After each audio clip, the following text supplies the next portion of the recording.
Greetings and felicitations. Okay, that's the first round. Boom. And Jeez, that was just are you unnecessary. kidding me? He can't be out of range?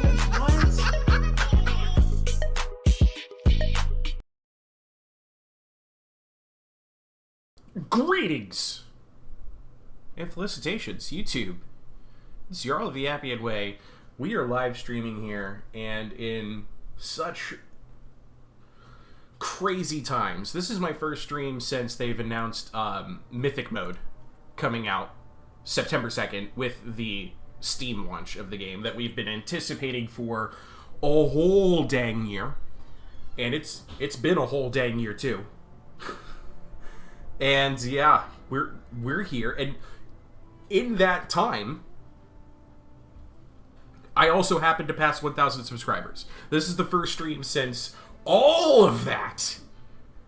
And I'd like to thank you all for being here, part of this journey, and being with me. I'm pretty excited about this. See some familiar names in the chat. Peanut Booty, glad to see you. I'm hidden in the scrubs. That's where I am. Nikki Bauer, good to see you again. This is I'm very excited about this. It is a great time to be following Troy. Army of Skirmishers, yeah, that's me. That's my name. Jarl Rico.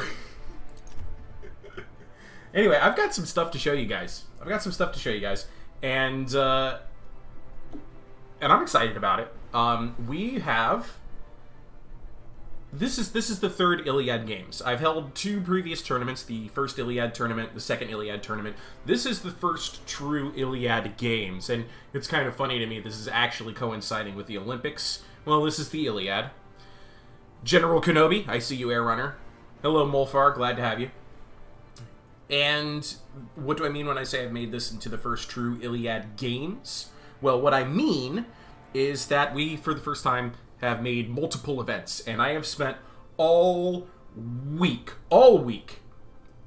trying to balance my time between the brand spanking news of Mythic Mode and put together and run these three events, and we're ready. We're ready to show you what's up. I'm gonna start today's stream with the free for all finals. I think we had 8 participants sign up for the FFA, and the way we scored it was that everybody had to play at least 2 games. Some people had more. And essentially, your best 2 scores would add together, and whoever had the most would advance into the finals. And there had to be 4, and those 4 were myself, Topher. Oh gosh, you're already kicking off. Myself. I'm over here playing as Sarpedon of Lycia. We've got Topher, who is also playing as Lycia, out here in the east side of the map. North side, we've got Air Runner playing as Paris of Troy, and then we've got Revan playing as Peneleia. Hello, Gordy Vimula. I'm going to quickly go through army comps, starting with my own. I went with I was trying to see if I could, stack as little HP into my army as possible with still good killing power. So I went with a pair of Armored Giant Spearmen, a Giant Champions, 4 Renowned Khopesh Fighters, and Sarpedon himself on foot, 3 Anatolian Youths, because I only had about 900 funds left, and 2 Cordovantes. Coming over here to my Lycian opponent, this is Topher's army. We've got 3 Heavy Axe Warriors, a pair of Companions of Sarpedon. So if you weren't satisfied with Heavy Axe Warriors, how about more Heavy Axe Warriors? He also brought 4 Renowned Khopesh Fighters, 2 Cordovantes, one of them with 1 XP, and a Defender Companion hero to give this even more health. Meanwhile, my Giants have been found in the trees by all of the Mounted Huntresses and Furies. We've got 2 Furies, one with 2 XP, one with 3 XP, 3 Mounted Huntresses, but don't you worry, there's more Mounted Huntresses. 4, 5, 6, 7 Mounted Huntresses, Archer Skirmisher Hero on foot, and Chariot Javelins. We've got, yeah, we're in lag. That makes sense. 1 second. That should fix the lag. Guys, this FFA kicked off really quick for me, so that's why I forgot this time. And then last but not least, we got to cover this really interesting Paris build, but, you know, it's Air Runner. He's always going to have interesting builds. The Fighter Ravager is leading a pair of exemplary Trojan Slingers, 3 Giant Vanguard, and we're going to be talking about this Giant Vanguard all battle, and 4 Renowned Phrygian Axemen, escorting a Phrygian Warrior, 2 of them, and 2 heavy Trojan Chariots. I am looking at the chat box. Guys, there's a lot to cover here. So when it first kicked off, I thought I was about to go toe-to-toe with my Lycian opponent here, but as soon as I saw cavalry in the trees, I activated my Giants. This is why, one of the reasons I brought Giants, I brought them for their anti-large, but of course they're skirmishers, so they're going to go ahead and fall back, and I just immediately turn around my Renowned Khopesh fighters. I'm hoping to use as many javelins as I can to cause as much damage as possible. Downside is it's in the scrub line, so a lot of these mounted huntresses are going to get some of those javelins blocked, but as you can see, I am causing casualties, and I haven't lost a single model yet, so I'm quickly jumping up in the ranks here. Excuse me. But then Revan is going to go ahead and leave, because that's what the Amazon Horde does best. Let me tell you, we had a ton of FFA battles that involved this exact, or variations of this army. Just so many Amazon horsewomen. And honestly, I just found them annoying. Because when it boiled down to it, they, for the most part, did not actually earn that many points. They were fun for the players involved, but as you can see, this player has the opportunity here with all of their ammo to earn a lot of points without taking much damage, and that is the strategy behind it. This is Revan, Revan Kismo, who's playing with all of this cavalry. He's already got himself up to first place here. His hero is the only archer skirmisher in this battle.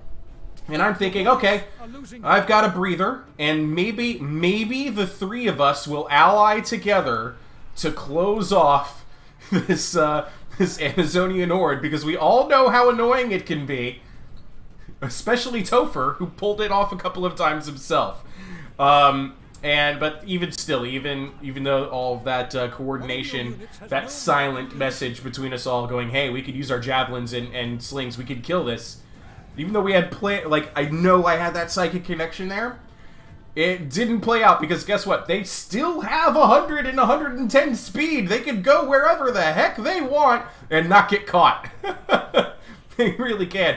I saw a really good opportunity here, getting a bunch of kills. I'm glad with the work that my javelins are doing, but I was so zealous in pursuing the mounted huntresses that all Revan Kismo actually did was he ended up pulling me into the other 2 armies, and the other 2 armies decided, hey, you know what? Let's just kill Jarl. It wasn't even a game of diplomacy. I just think it was a psychic connection we all had together, Air Runner, that we all just went, we have an opportunity here to kill all of the mounted huntresses. So you see here, I'm actually shifting my entire battle line this way, because I think that these 2 huntresses are going to try and squirrel through over here. I'm going, no, please, let me just block this off real quick. If I can block there, if Topher keeps his ground here, and if Paris can come in like this, we might actually be able to get them. And it's working somewhat. We did break this mounted skirmisher. But he is taking an early lead. As you can see here, he's getting some javelins off into my Cordovantes. But I'm okay with this because, you know, they're unbreakable. Alright, this guy got away, fine. But maybe I can still cut off this guy. No, all of these ladies are just going to squirrel right on by. As you can see, Penthesileia's forces are already kind of out here. They're safe because they can go anywhere from here. They can even go that way if they want to. So, yeah, that's Revan Kismo's plan. Make as many points as possible. Oh, this huntress, though, is about to get caught by... Yeah, that Defender Companion. That Defender Companion is a healing, support-style hero. Could still kill horsewomen. Yeah, you got knocked over there. So, now all of a sudden, I'm squared off with these renowned Khopesh fighters. Really, all I wanted was to kill mounted huntresses. That's all I wanted. That's all I wanted. But, yeah, no, there goes that lady. Thank you. And I'm already trying to move over like, alright, well, let me face this. No. We're gonna fight, huh? Yeah, we're gonna fight. So it's gonna be me and Topher for a long time in the Lycian Civil War. He's green, I'm red. I did try and use some of my Anatolian use to chase off this mounted huntress, and Air Runner is getting his forces of Paris up here. He's obliterating these Furies. I love this. This is great. Just absolutely hammering them. And sure enough, Revikismo is going to go ahead and retreat back this way. He's done what he's needed to do in order to get my infantry tied up with this much more beefy Lycian section. This was an FFA, but it's starting to feel like a 3v1 for me. I'm going to go ahead and I'm just going to chase his Mounted Huntress just to keep it out of there. I know my Anatolian youths will lose, but I'm starting to bring some of these two youths over. Maybe I could catch the Archer Skirmisher hero, but I notice now I'm in a ton of trouble. And Air Runner is going to start earning points by shooting our joined melee blobs, and I'm trying to maneuver my units so I can keep my flank protected, and I leave these two Anatolian youths just hanging out here, and that's a perfect opportunity for Air Runner to pick up, let's see here, what is this? About 1,400 points. Just runs them right over. I immediately turn around my Giants. This is what I brought the Giants for. Got to get them into the chariots somehow, and I got really lucky. They got a little bit of a roadblock here, so my Giants are actually going to get into this battle and are going to cause some damage. Giant Champions, Armored Giant Spearmen, great units, fantastic abilities here. And I also get this Armored Giant Spearman out here to try and intercept this Giant Vanguard, which I thought at the time was actually a Giant Champion. I hadn't realized that my opponent had brought Giant Vanguard instead, and as you can see here, all of my infantry is losing down the line, but I'm also making it really painful for him as well. And my Cordovantes just outmaneuvered, outpositioned. My guys will lose this engagement over time, and not only that, Topher is able to protect his flank from Air Runner's forces, so Air Runner's just going to go ahead and focus on the fact that I've had to split up my forces. I'm doing pretty good on points-wise, and as you can see, all three of us have shot up past Penthesileia's Amazon Horde, but here she comes. Alexandros here, Revikismo, is not too willing to just let her stuff get, let all of her points vanish, but these light cavalry are no chance for heavy chariots. Alright, so I lose this Armored Giant Spearman. I still have another one. I still have this Giant Champion in the works. The Giant Vanguard here has done a fantastic job, even though I did break this one. It is coming back, and he's going to have these tools for a while. Exemplary Trojan Slingers earning a ton of kills, and they're going to continue to earn kills. I've got my Aristea on Sarpedon going here. I'm trying to do everything I can to buff my units. I played the Hallowed Ground, so does my opponent, because the Defender Companion also has that ability. The Heavy Chariots are going to go ahead and squirrel around to this side of Topher's units. Meanwhile, here comes the Amazonian Horde, trying to find targets of opportunity, right? These Giants and Renowned Phrygian Axemen are actually a ton of hit points. And that's good news, because you want to earn as many points as you can. So Alexandros down here, bottom of the table. Air Runner is in third, but he's quickly gaining points by shooting into engagements like this. Here goes my Giant Champions. They're pretty much done already. I had to pull them into this battle, all of my Giants, because the two Companions of Sarpedon, sure enough, they beat my my Renowned Khopesh Fighters, but even his Renowned Khopesh Fighters are beating my Renowned Khopesh Fighters. I try activating the morale debuff, hoping I can break something here, but my infantry is pretty much doomed, and these Slingers, just completely unimpeded, are going to earn so many points. Air Runner is out here just, you know, Slinger machine gun point machines. That's what they are. 56 kills, 79 kills. This guy has Giants out here screening off the majority of the Mounted Huntresses, and they're taking a ton of ammo off of them as well. Archer Skirmisher hero here with 18 shots left. Opportunities to score points against all of Air Runner's forces. Air Runner still has 2 chariots in very, very healthy, you know, situations here. And the Heavy Axe Warriors, they're not that great of a heavy unit, but they are still a heavy unit. They'll eventually lose this engagement just by being bought out, pretty much. And look at poor Sarpedon here. As you can see, it's really falling apart for me, but those 2 chariots completely demolished that Heavy Axe Warrior. He was able to buy that encounter. Corvantes are still going at it. Look at those lion-headed lads. Yeah, works for me, they said. Yeah, they're going to stay there the entire battle. There's only a couple of rounds of ammo left on the Exemplary Trojan Slingers, and they're going to start focusing their fire now on Amazon blobs. This is great opportunities for making hit points and making kills. Oh, I didn't even notice this in the gameplay, but the Chariot Javelins are going to roll in here, knock over a bunch of stuff. I've managed to work my way to second, but Air Runner just overtook me, And I really only have my 2 Gordivantes left. Sarpedon shattered. All the rest of my forces are done and dusted. This renowned Kopesh fighter might come back later. But, I mean, similarly, though, Topher's forces are really hurt here. But, and the Furies still hanging in there. They're still dealing some damage. 32 kills, 48 kills. And the good news with them is that they're so fragile. They're glass cannons. You don't lose too many points for having them. But it looks like these chariots are about to catch them some horse ladies. Yeah, that's not good news for the Furies. That will absolutely slaughter them. The Furies do have a bonus versus large, but it is not going to help them here. They're broken. Hello, Nikki. How do you do? 3 hours later, Corvantes still fighting. Yep, absolutely. And he just goes ahead and he's just going to dive in. He wants to eliminate me completely, not give me a chance here. I do get this renowned Kopesh fighter to regroup, but they will shatter on their own as I try to rest them up, hoping I can score some late game points. So there goes my last Corvantes.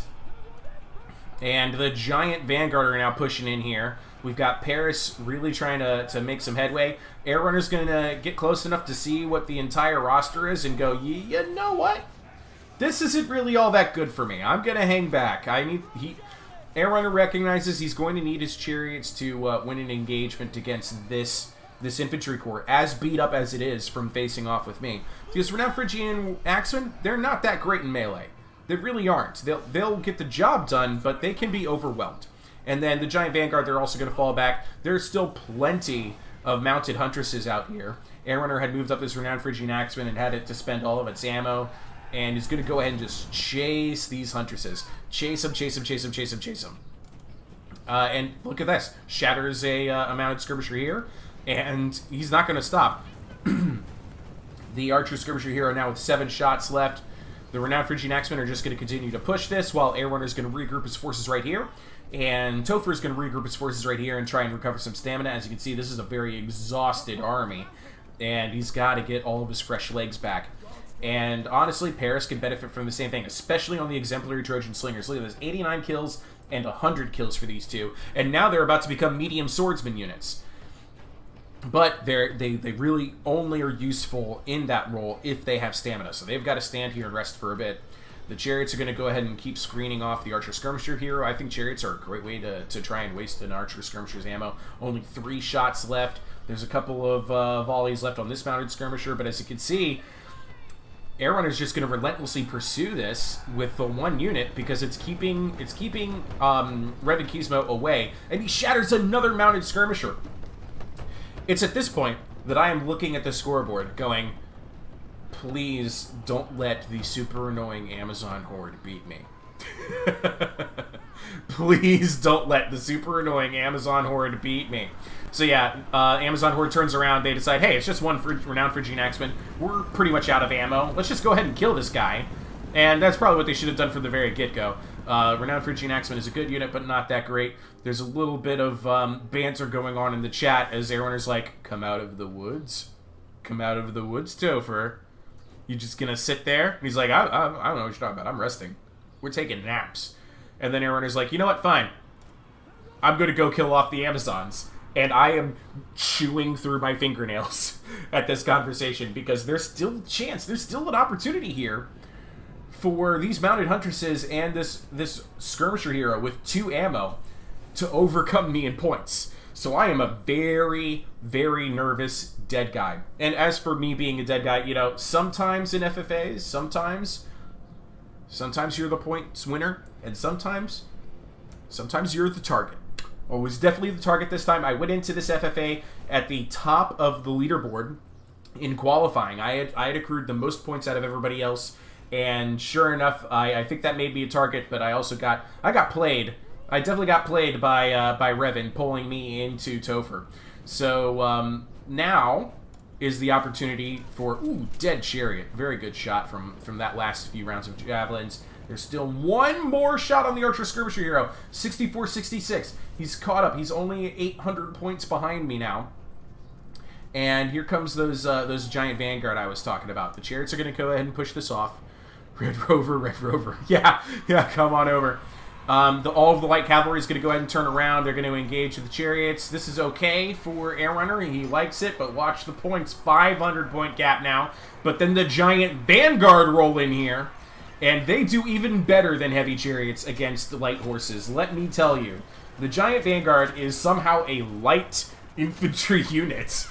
I've looked this up. Yeah, it says weight class, light. They're giants.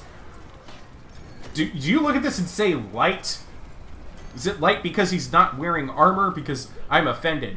Anyway, that breaks this mounted skirmisher, breaks that mounted skirmisher. This one's still into play, and this archer skirmisher here gets completely surrounded by giants and chariots. And I love the play from Air Runner and all this. He's maneuvering his forces. Topher's moved out of the scrub line, and Air Runner is like, I don't want this yet. I want to take the Amazons out.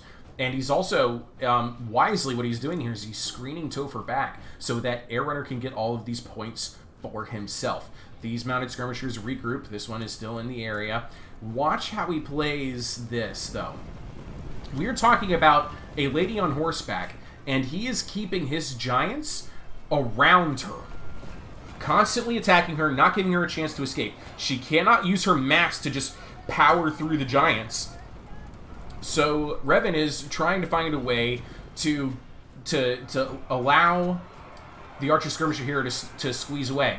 But this is also fits into Air Runner's plans because Air Runner wants the giant vanguard to fight mounted huntresses. So he gives that attack order as soon as that mounted huntress showed up, but he's also going to turn around just as quickly before he loses that archer skirmisher hero. He's basically kidnapped her, and he's determined to cause as much damage to mounted skirmishers as he can and not let this archer skirmisher hero escape. But it's right there.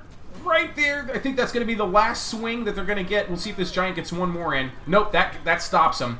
And that allows the archer skirmisher hero to flee, still broken. And yes, she's going to regroup. The giant vanguard now is trying to earn as many points as it can against all of this light cavalry, and it's going to go very, very well for them. Air Runner has just taken first place now. Shattered 2 more mounted skirmishers, and then this mounted huntress is now routing. Whew. Now Air Runner and Topher have to start thinking about, well, what are we going to do about each other? Meanwhile, I am watching this. This is where my attention was in this battle. This person, look at the points difference. 80 points. The ranged damage on this archer skirmisher hero for 1 arrow is 558. That is a regrouped archer skirmisher hero with 1 arrow that can knock me out of 3rd place. The Giants continue to pursue. This mounted huntress did regroup as well. I'm watching her morale going, just give up. Just give up. Please. Please just give up. Hello, Apollotos. Please give up. Just 2 morale. Give up, lady. Please give up. Don't get close enough to use that last shot. Please. And there's, you can see, there's the red line of her range. She's closing in. All she has to do is fire off 1 shot. Morale is 5. All she has to do is fire off 1 shot and I lose. 1 shot and I lose. Still no shot coming. I couldn't believe my eyes. 5 morale, still 5 morale, closing in, -1 morale, I'm screaming, and she shatters. I couldn't believe it. That's it. Boom. I managed 3rd place by 80 points. And at that point, I was like, thank you, Air Runner. Thank you so much. Thank you. And then the rest of the battle could begin. Yeah, here it is. Okay. Whew. Okay.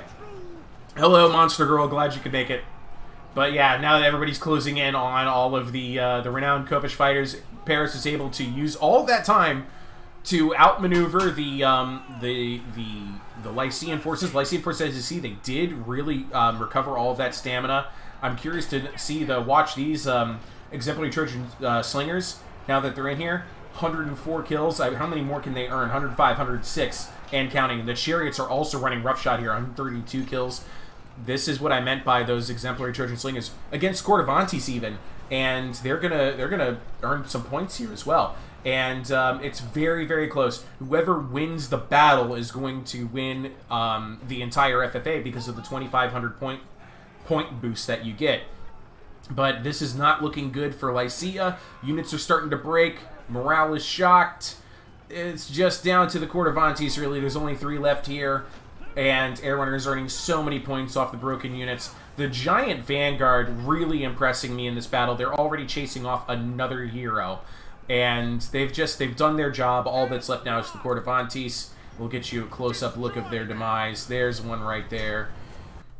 And I think... Oh. What did I do? And my whole game crashed. The whole thing just collapsed. That was it. I don't know why it said there was 40 seconds left in the battle, because there definitely wasn't.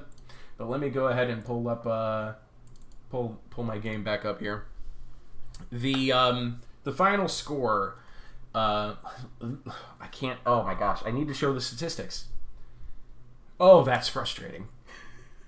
I need to show the final score. Okay, well, we're not going to get a chance to look at the final score, but I think Air Runner has a screenshot. Air Runner, if you would be so kind as to, send me the screenshot. The Giant Vanguard, I honestly, Air Runner, you say it's an underrated unit. I think you got lucky. If you use it well, it can be a great unit, but like the Giant Vanguard is it's not an underrated unit. It loses in infantry engagements. You just have to use it right. Okay.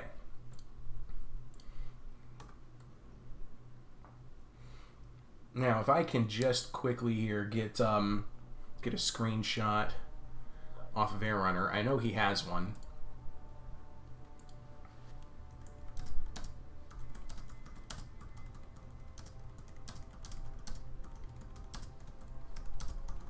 Because I do want to show you the final points.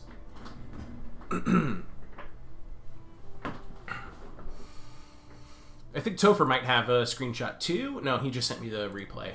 I asked him to send me the replay because in the FFAs you only see red and green. I felt his army was the most involved throughout the entire battle, and it made the most sense to get the battle from his perspective instead of mine. Okay, I think we got a message here. Ah, here it is. Perfect. And I'm just going to quickly download this and share it with you all.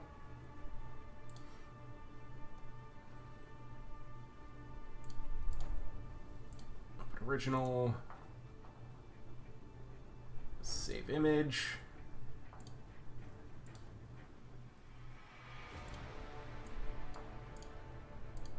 I'm flying at the controls here. You'll have to give me a second.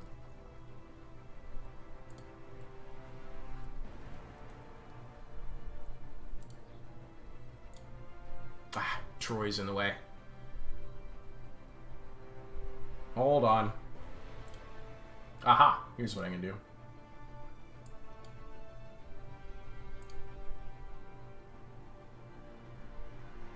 And we will take this, fit it to screen. Trust me, this saves us so much more time than me redoing the entire thing over again. So the final score, this is the wrong FFA. Air Runner, what are you doing to me? This is the wrong one. Let's go ahead and delete this. Air Runner sending me the wrong FFA.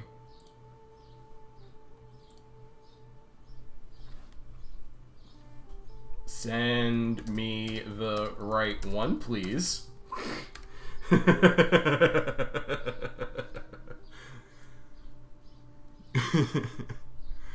Now we're observing the most common stage of the game, the blob. Air Runner using black magic confirmed. Oh, he doesn't have a screenshot. Oh, no. Well, in the end, all that matters was that I got third. That's all that matters. It's all you need to know. I got third place. I'm taking away the bronze medal in my own tournament for the FFA.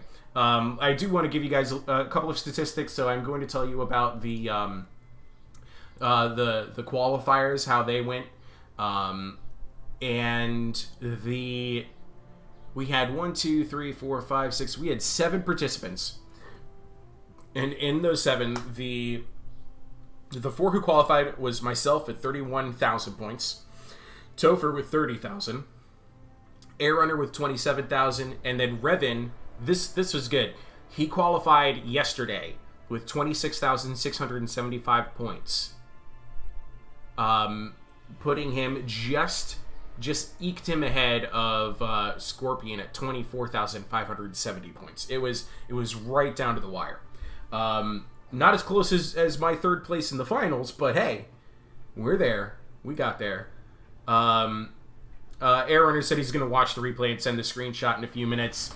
That you don't have to worry about that, Air Runner. Thank you, though. So yeah, first place, FFA. Our gold medalist here is Air Runner, followed by Topher, then yours truly, and rounding out the group with Revikizma with the super annoying Amazon Mord play. Now then, let's go ahead and get you guys to the next event. This event was something that was very highly requested by members of the community, and that event is a chariot race. Oh, I'll be right back. I have to do something first. I think you all know what that is, because there's a special treat with this one.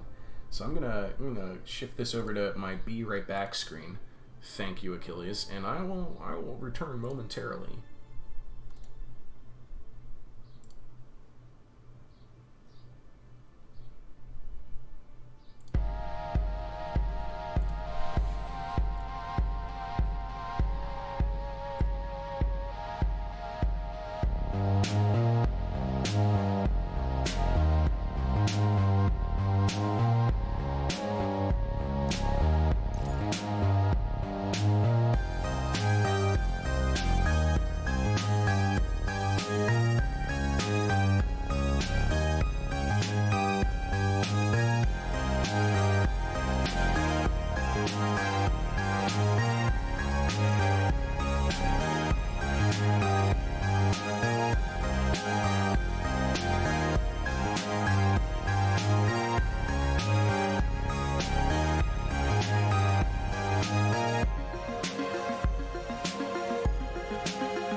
Well, I have a surprise for you all.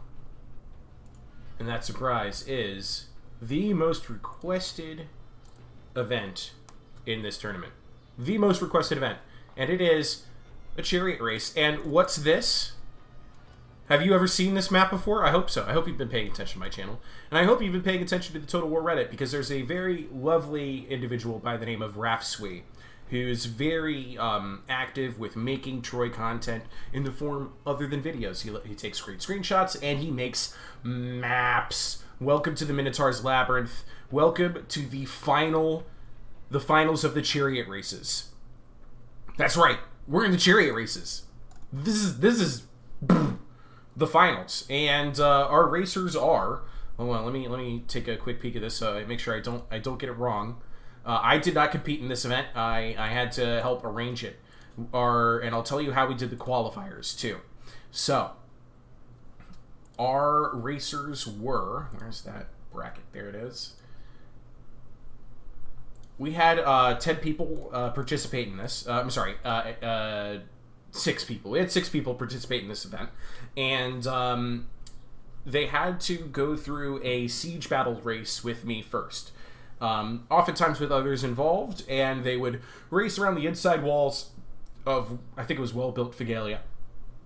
And our top 4 qualifying times in that one-lap race were Topher with 5 minutes 13 seconds, Crimson with 5 minutes 35 seconds, Johnny Rico at 5 minutes 43 seconds, which also tied Air Runner at 5 minutes 43 seconds, except for the fact that Air Runner had 1 penalty for crashing into the fans. And that's what put him in 4th. So our 4 qualifying racers, Topher, Crimson, Rico, and Air Runner. And that puts us here in the race, reffed, judged, and led over by John Cena here. Let's just see how this goes. And we're off to the races. So let me go ahead and tell you who is who, because that would be helpful, wouldn't it? So we're leading out here with I do believe this was Topher's Achilles. Crimson was Paris, and then the fighter vanquisher here was not Air Runner, and Hector was Air Runner. I believe that's correct. We'll get to the end battle screen, and then we'll see for sure. So Crimson is out here playing his Paris, trying to bully the heck out of the fighter vanquisher hero right behind him. Takes some pot shots at every corner. Here's the other thing about this: in order to do the chariot race, you actually have to manually control. You have to manually control the chariot. So you have to hit the insert key, and that puts you in like this perspective right here. And then you have to use the arrow keys in the least intuitive command scheme ever. To move your hero about the map. Achilles out here in the front, javelins in hand. He opted not to use any of them, which surprised me. I thought for sure he was just going to dish out javelins after his opponents behind him. You see Paris here is still bullying the heck out of the fighter vanquisher hero in front of him, trying as strong as he might to use his heavier chariot here. Cause some damage. So the real race is currently in 4th place, as Hector of Troy just cannot keep up with Paris and his much lighter, much more nimble javelin chariot. And he's just going to come out here. The next stage of the race is they have to go all the way around the map to meet back up with Achilles. So right now it's nothing but daylight for Achilles, but as you can see, there's actually a problem that he's going to have to contend with, and that is plenty of scrubs and plenty of tall grass. All of this is going to slow him down on this route. The other competitors, they choose to go right. Yes, there is still some scrubs and tall grass over here as well, but a little less, I would say. I think there's a much clearer path going to the right. Paris is still determined to try and cause havoc for the fighter vanquisher hero, but he is so close to losing his chariot. One more shot and he'd be on foot. Hector had to plow through some scrubs, and he's lost some ground. It's now a battle for 2nd place. Paris still bringing up the rear. Achilles does technically have the lead right now. He's just got to make it all the way back around. And in the meantime, can we just appreciate Rhapsody's beautiful map?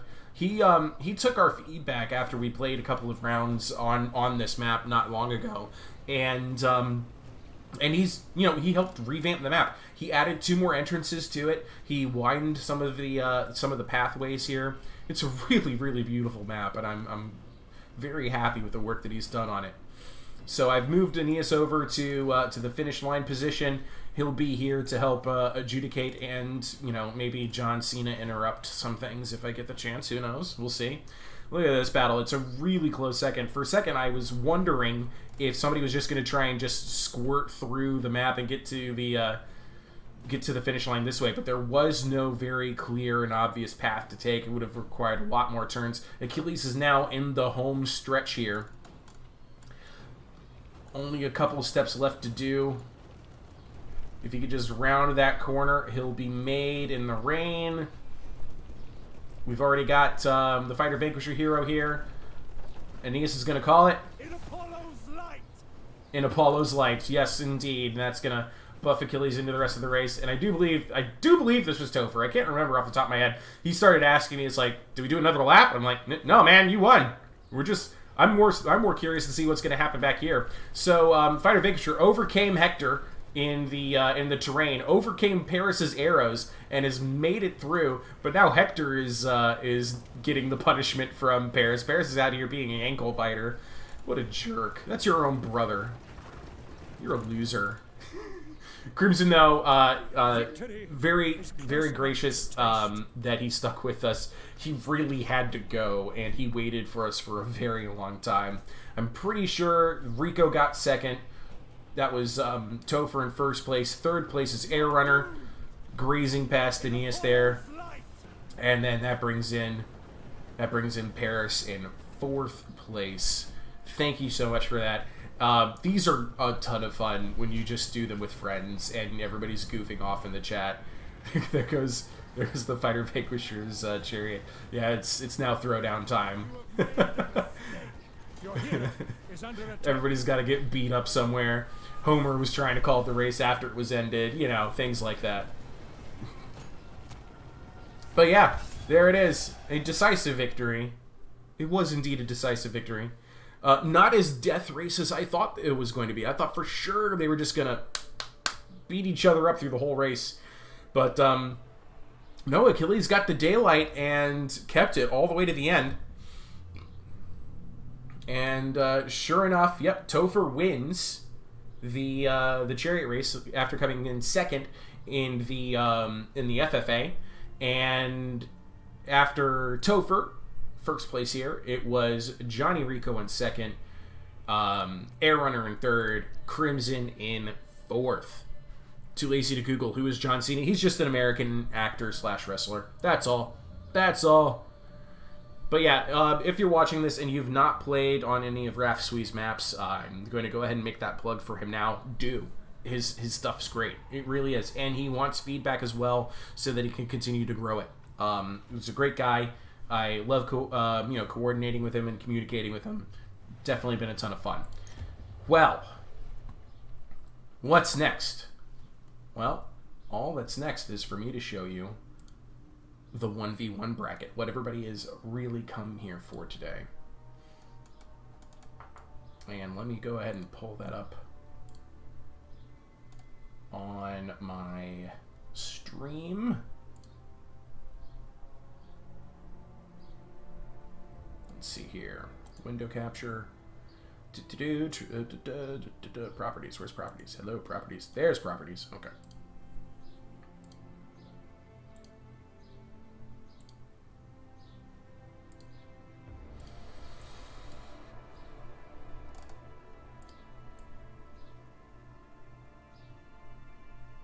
And I'm going to put that over here. And here you are. Here is your bracket, okay? This is the 1v1 tournament. And yes, we've played most of it already. I took some feedback from the last couple of events, and I wanted to make sure that we had the best possible show for you all, and to put it in one day. So in order to do so, we did round 1, round 2, and the semifinals all in advance, okay? And I was able to show a couple of battles on my channel throughout the week. There was an FFA that came out yesterday, and the opening battle of the tournament, which was Scorpion versus Revan Kismo, Game 1, Battle 1, Round 1, Scorpion pulling out an upset victory against Revan Kismo with a Paris rush build against Dardania. A highlight of this tournament for me. I thought that was a very, very good game on his part. And then Revan Kismo brought it back. He won the next 2 battles, and he got to face off against Johnny Rico, who beat him 2-1 and secured his spot in the semifinals. Topher had a face-off against Crimson, and that put him 2-0 into face-off against Rico, where Rico won 2-0 against Topher, securing his spot in the finals. And then the bottom half of the bracket, Wipeout defeated Ali Asghar, and Ali Asghar had to withdraw, as did Enspy. So Wipeout advanced to play against Air Runner. That game went 2-1, and then Constanti here advanced to take on Death. Death won that one 2-1, and then we went into both semifinals ending 2-0. Johnny Rico versus Air Runner. And as I recall, we've had some very interesting matchups between the two of them in both of the previous tournaments, or maybe just the last one. And there was a lot that was learned in the Total War multiplayer community just from watching these two play against each other. I kid you not. These guys really do push the meta in the community. They honest to God do. Am I using Raycon earbuds? No, these are Studio 12. I don't know if you can even see it's backwards anyway, so Studio 12, TOLV. It's a Swedish, Danish, one of those organization. Okay, so we're going to take a momentary break while I make sure that our two finalists are ready. Johnny Rico and Air Runner. They don't know what maps they're playing on yet. I do. And I'm going to announce each map into each battle. So, Air Runner, Rico, if one of you guys can make yourselves a lobby right now and make sure there's a spectator slot for me, and be sure to give me the password, okay? And I'll see you guys in just a moment.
Okay, we're just about ready.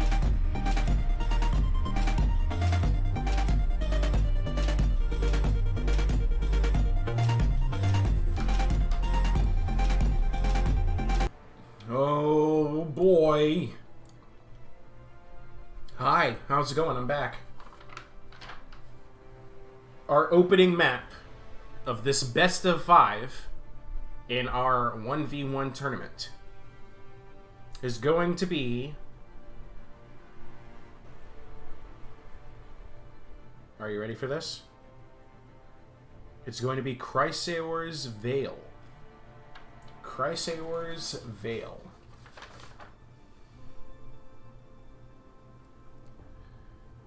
General Klepto, how are you? So we're playing on Chrysaor's Veil. I'm going to go ahead and let them know in the in-game chat, just in case they're not watching the stream.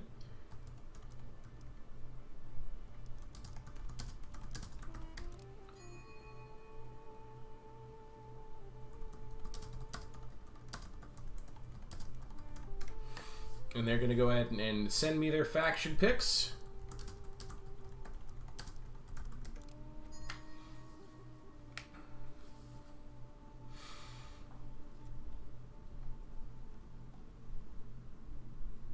Do I have an air runner needs Murph meme? No, I spent so much time. I had to rebuild my entire my tournament setup in Streamlabs, so I actually didn't have time to refresh my memes. So it's the same memes as before. I had planned to just refresh my memes. That's what I wanted to do during my lunch. I went and I made myself some grilled cheese sandwiches. And I came upstairs, I'm like, all right, time to add some fresh memes to my screen blockers. And then I realized my entire player 1, player 2 setup was just gone. Completely gone.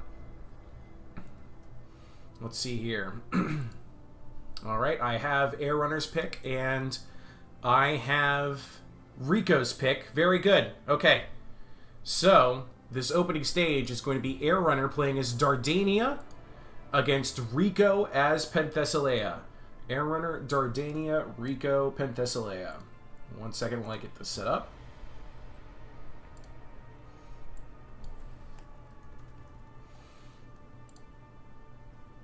Air Runner as Dardania.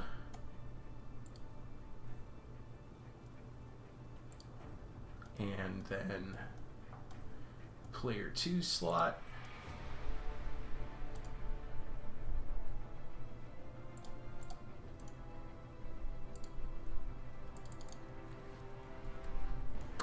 Rico as Penny.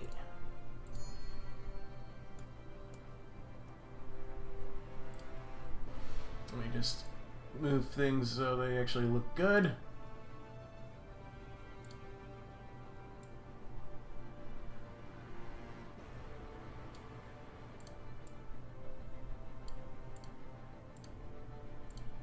Whoops, hold on. This is going to take me a second, because I have to kind of reposition everything. But I think we'll be okay.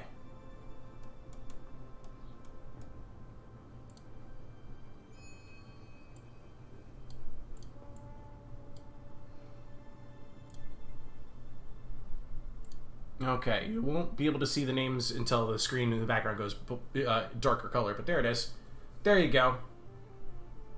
Best of 5. Air Runner versus Rico. The finals in the 3rd tournament. This will be our first Iliad games where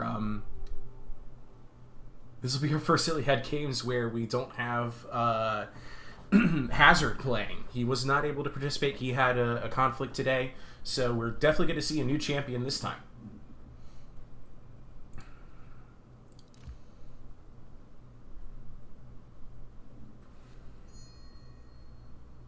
Okay, Air Runner is ready.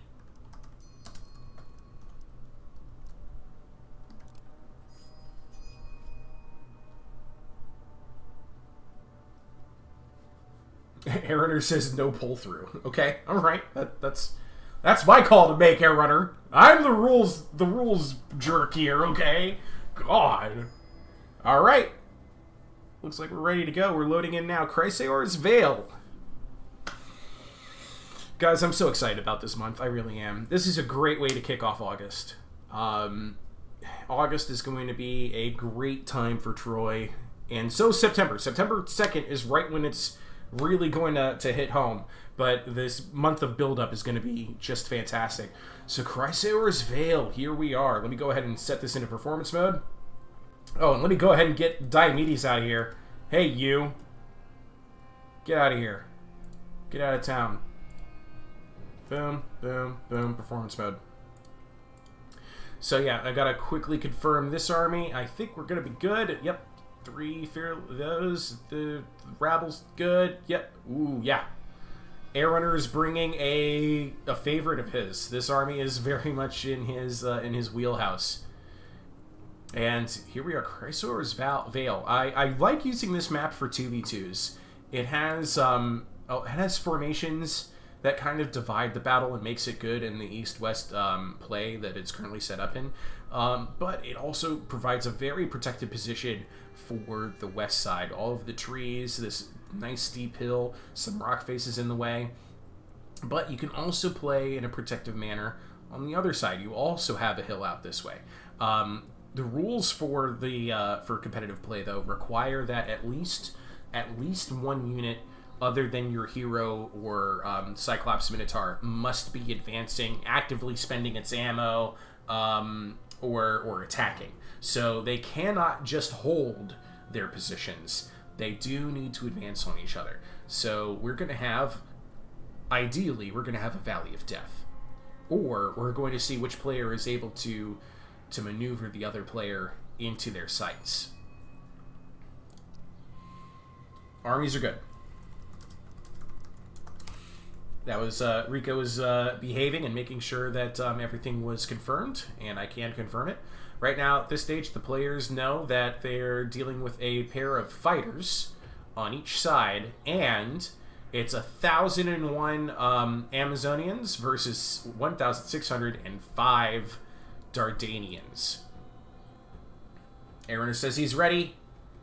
I think Penthesilea here's just got to do a little bit more setup. I think this is a unit I'm going to be very much looking forward to seeing how they perform here, and I'm also going to be looking forward to see what this unit is going to be like in Mythos DLC. I think they did a fantastic job designing this model for Truth Behind the Myth. I think it looks phenomenal. It's just very impressive. I really like the way it looks. Anyway, let's just go ahead and see when we're about ready to kick it off. Oh my gosh, we actually have one on both sides here. Interesting. And we're off. Okay, let's go ahead and quickly cover Dardania. Dardania's brought a Harpy Fiend being supported by a Dardanian rabble, and then there's 5 more Dardanian rabble. They're going to lead the charge for 3 Fearless Swordsmen and a Fighter Ravager hero on a chariot, backed up by 3 Centaurs, 2 of which are the Savage Centaur, the other one is the Champion, and 2 Heavy Trojan Chariots. This is what Airrunner has coined as the shopping list. It is a variation on the shopping list, but the most important part of the Dardanian shopping list is right here. The 3 Centaurs and the 2 Heavy Chariots to escort them. Penthesilea is already moving up with a Harpy Fiend of her own, a pair of Hippobakoi, I think just the 2 horsewomen. Yes, 2 horsewomen. 2 more standard harpies with 1 XP chevron each. A couple of Themysciras chosen, which are hidden, and as are 3 Labrys infantry, also hidden, and a fighter Ravager hero on foot, standing seemingly alone. Right now, all Airrunner can see is the movement that's being done by the cavalry out in the flanks. Actually, now he can see the Themysciras chosen as well. Airrunner's Harpies Fiends have been discovered by the horsewomen. They're going to go ahead and work on maneuvering right now. So as you can see, Penthesilea very spread out. Very spread out indeed. He's got to try and he's trying to build up an envelopment. He's trying to make sure that he has his units in position to hit from multiple directions, and this only pays off if you can synchronize the attack. And that's part of the job here for Dardanian Rabble. Dardanian Rabble here they're meant to be a nuisance. They are trying to keep the forces of Penthesilea on the back foot, try and prevent Rico from being able to coordinate a simultaneous strike from multiple directions and eat up ammo. Harpies, Javelins, this is exactly what you bring Dardanian Rabble for. You want them to take away ammunition and tools from the enemy, and this is a great way to do it. Just stand out in front, let it happen.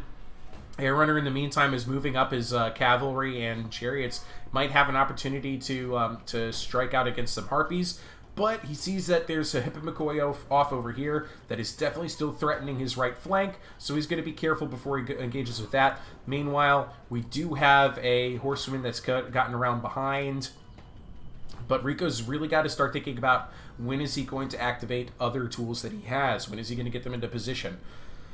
He's hoping he can divide pieces of the Dardanian army, but everybody in this scenario knows that Airrunner's a better player than that. He's not just going to let his stuff get divided, and he's perfectly happy to let Dardanian Rabble take casualties. That's what they're here for. So it looks like we're about to get a charge from horsewomen. I think they're hoping they could just quickly... Oh, wait, no. Looks like they changed their mind at the last second and then wanted to engage a slightly healthier Dardanian rabble. It was an awkward charge, and it did not really work out the way he wanted to, and then he ate some javelins from the Harpy Fiends. That just did not really help out the Horsemen at all. And, I mean, they got out of there relatively unscathed. Now the Harpy Fiends out here are trying to do some quick damage to Air Runner's hero. He's going to go ahead and fall back from that, however, and he's falling back to the safety of his heavy Trojan chariots. Heavy infantry is starting to move forward. Air Runner is looking at the battlefield from the perspective of what kind of area can I deny my enemy, and if he can close off this line right here, he can ensure that his opponent can only retreat in this direction. He won't be able to go through most of this force. But actually, here we go. We might have a surprise attack here. The Hippomachoi have gone in. They've engaged with some of the rabble. I think Rico's just trying to remove some of these tools from the opponent, and he's getting some Harpy Fiend javelins in here, trying to help out as well. There are some javelins coming in from... Oh, but this is not good for the Hippomachoi. They've been outflanked. They've been hit. Meanwhile, in the back, Air Runner was wise to the Horsewoman arrival, and he's intercepted them with one of his Savage Centaur warriors, and he's sending some rabbles to assist. But look at the Hippomachoi! Really in a bad spot here with all of these chariots. That's it. They're routed already. They've got about a third of their health left if they can come back. He did rout a Savage Centaur warrior, but he's also losing out on a ton of health on the Hippomachoi as well. Harpy javelins from both sides are pouring into this, causing his fear effect on everybody. There goes a rabble out of the middle of it. This Dardanian rabble is chasing some Themysciro's Chosen. I think the Chosen could actually just stand their ground and quickly kill that unit. Rico's activated his Labrys infantry, pulling them up here. There are still Harpies out here. Harpies are also decent in melee, but they don't want to fight this. And it's very, very important for Rico right now that he either holds his ground in the tall grass or he falls back and he holds his ground in the scrubs. I think the tall grass is the play he's going for. The chariots are hurt in speed, melee attack, and melee defense in this scenario. So the Labrys infantry is going to get in here. Light infantry is typically not a good tool to use against heavy Trojan chariots. Air Runner is going to go ahead and terrify this Labrys infantry with the abilities off of his hero. Labrys infantry is going to break, but did deal plenty of damage to that heavy Trojan chariot. But I don't think it's going to be enough. Lots of javelins flying in now. Harpies are falling back as they see the end approaching, but they are doing work against these heavy Trojan chariots. Shattered one, other one's broken, only 25% of his health left.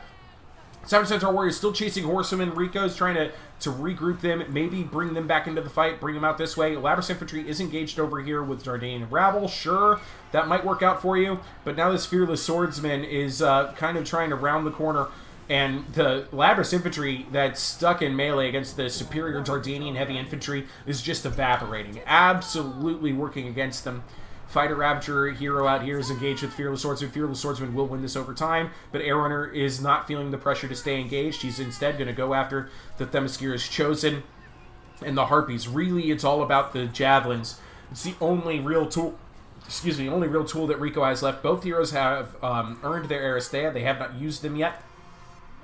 Air Runner's Harpy Fiends of his own are engaged with Johnny Rico's hero, and now it's about, again, it's another Labrys infantry here, but it is going to be defeated in this scenario. And some javelins from the Harpy Fiends catching the Themysciro's Chosen that are trying to outflank this. Air Runner's going to get his hero out of there. He doesn't need the hero to win this battle. The Fearless Swordsmen can do it on their own, and we're running out of places to hide. Penthesileia's Harpies and Chosen are not going to be able to escape this one. This Labrys infantry did chase off the Dardanian rabble, though, but here comes another fresh rabble, ready to go, eager to fight. This Harpy has been defeated by Centaur champions. Aristea activated. I think. That was Air Runners. He put his hero right in the middle of the fray, and he's charging with the regrouped heavy Trojan chariot. 62 kills and counting. Open field, light infantry, not braced. They are going to rout. That got them out of there.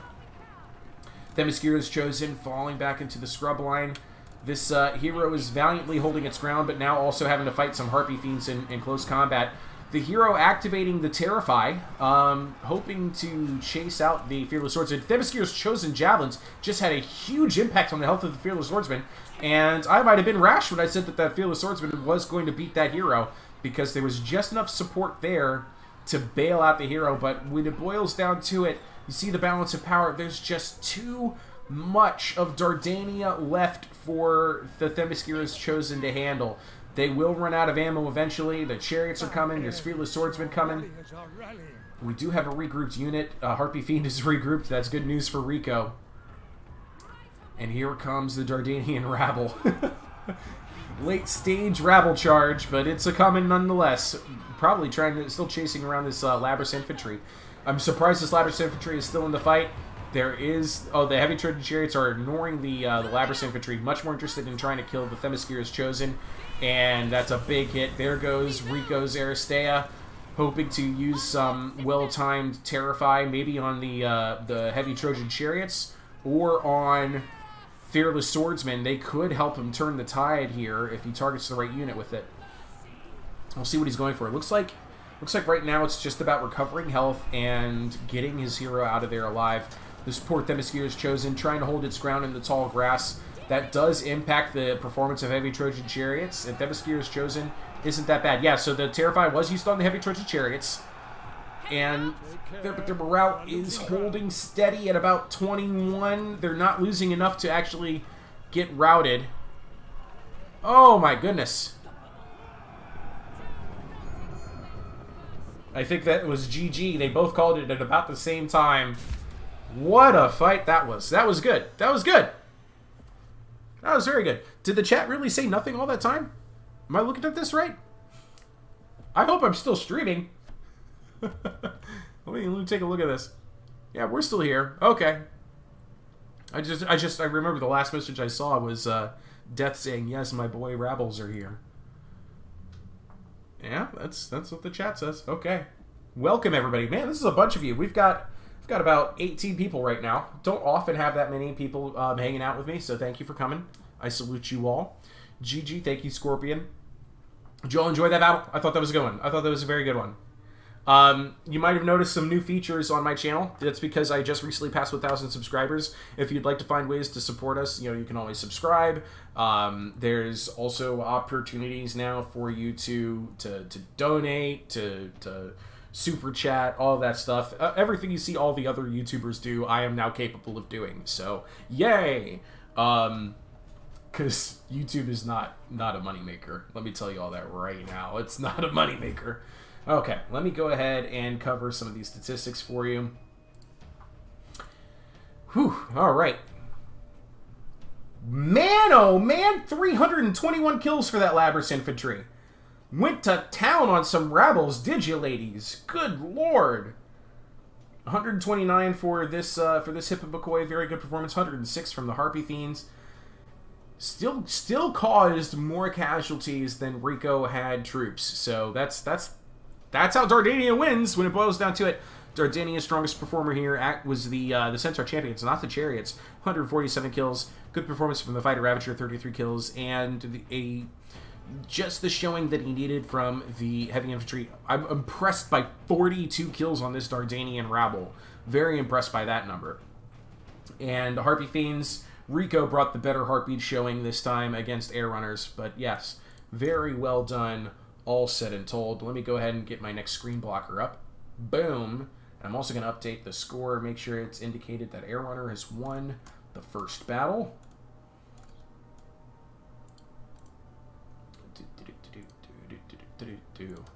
So the score is currently Air Runner 1, Rico 0, but there's still at least 2 more battles to come. This is a best of 5.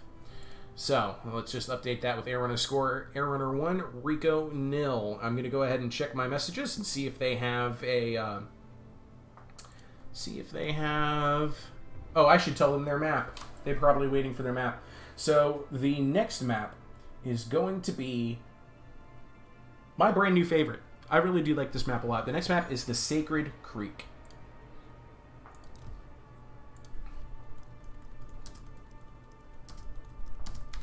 Sacred Creek is my favorite map in this game because it is the only map that features all 4 of the significant terrain types.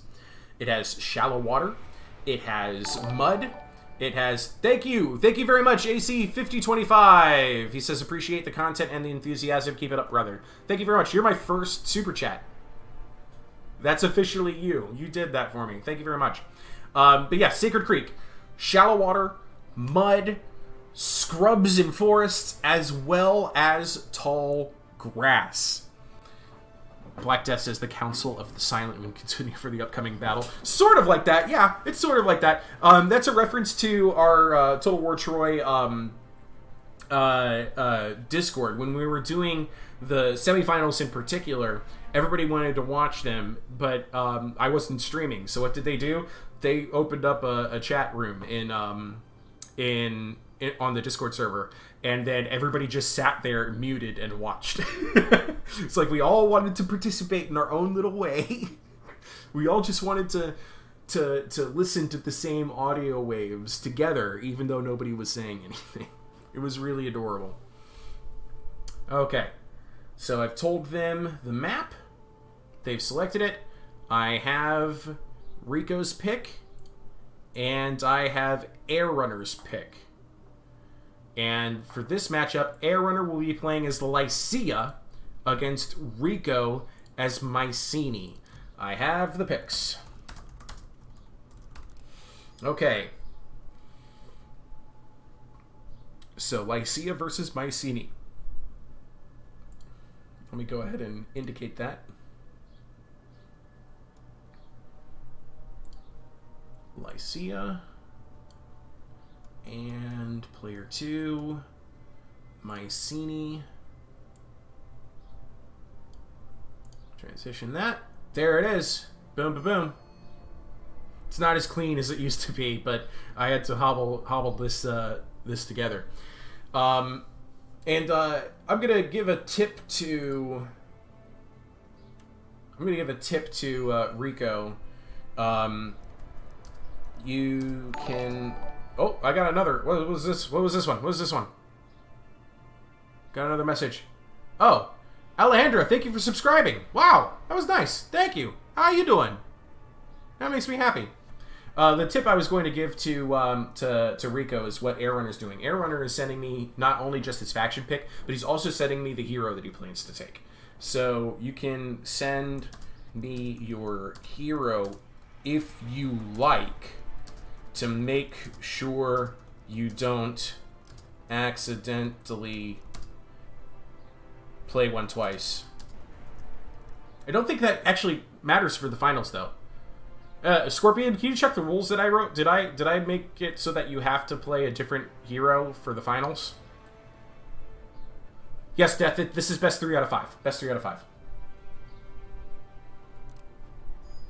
Airrunner says he's already used the fire hero, but if we go to 5 battles, I mean, there's only 5 different types of heroes. I'm actually not even sure if I've made that a rule for the finals. I think you have to go different for at least the first 3, and then the last 2 can be repeats. Maybe? Scorpion, check that. Check the rules I wrote. Yeah, I'm thinking about that right now.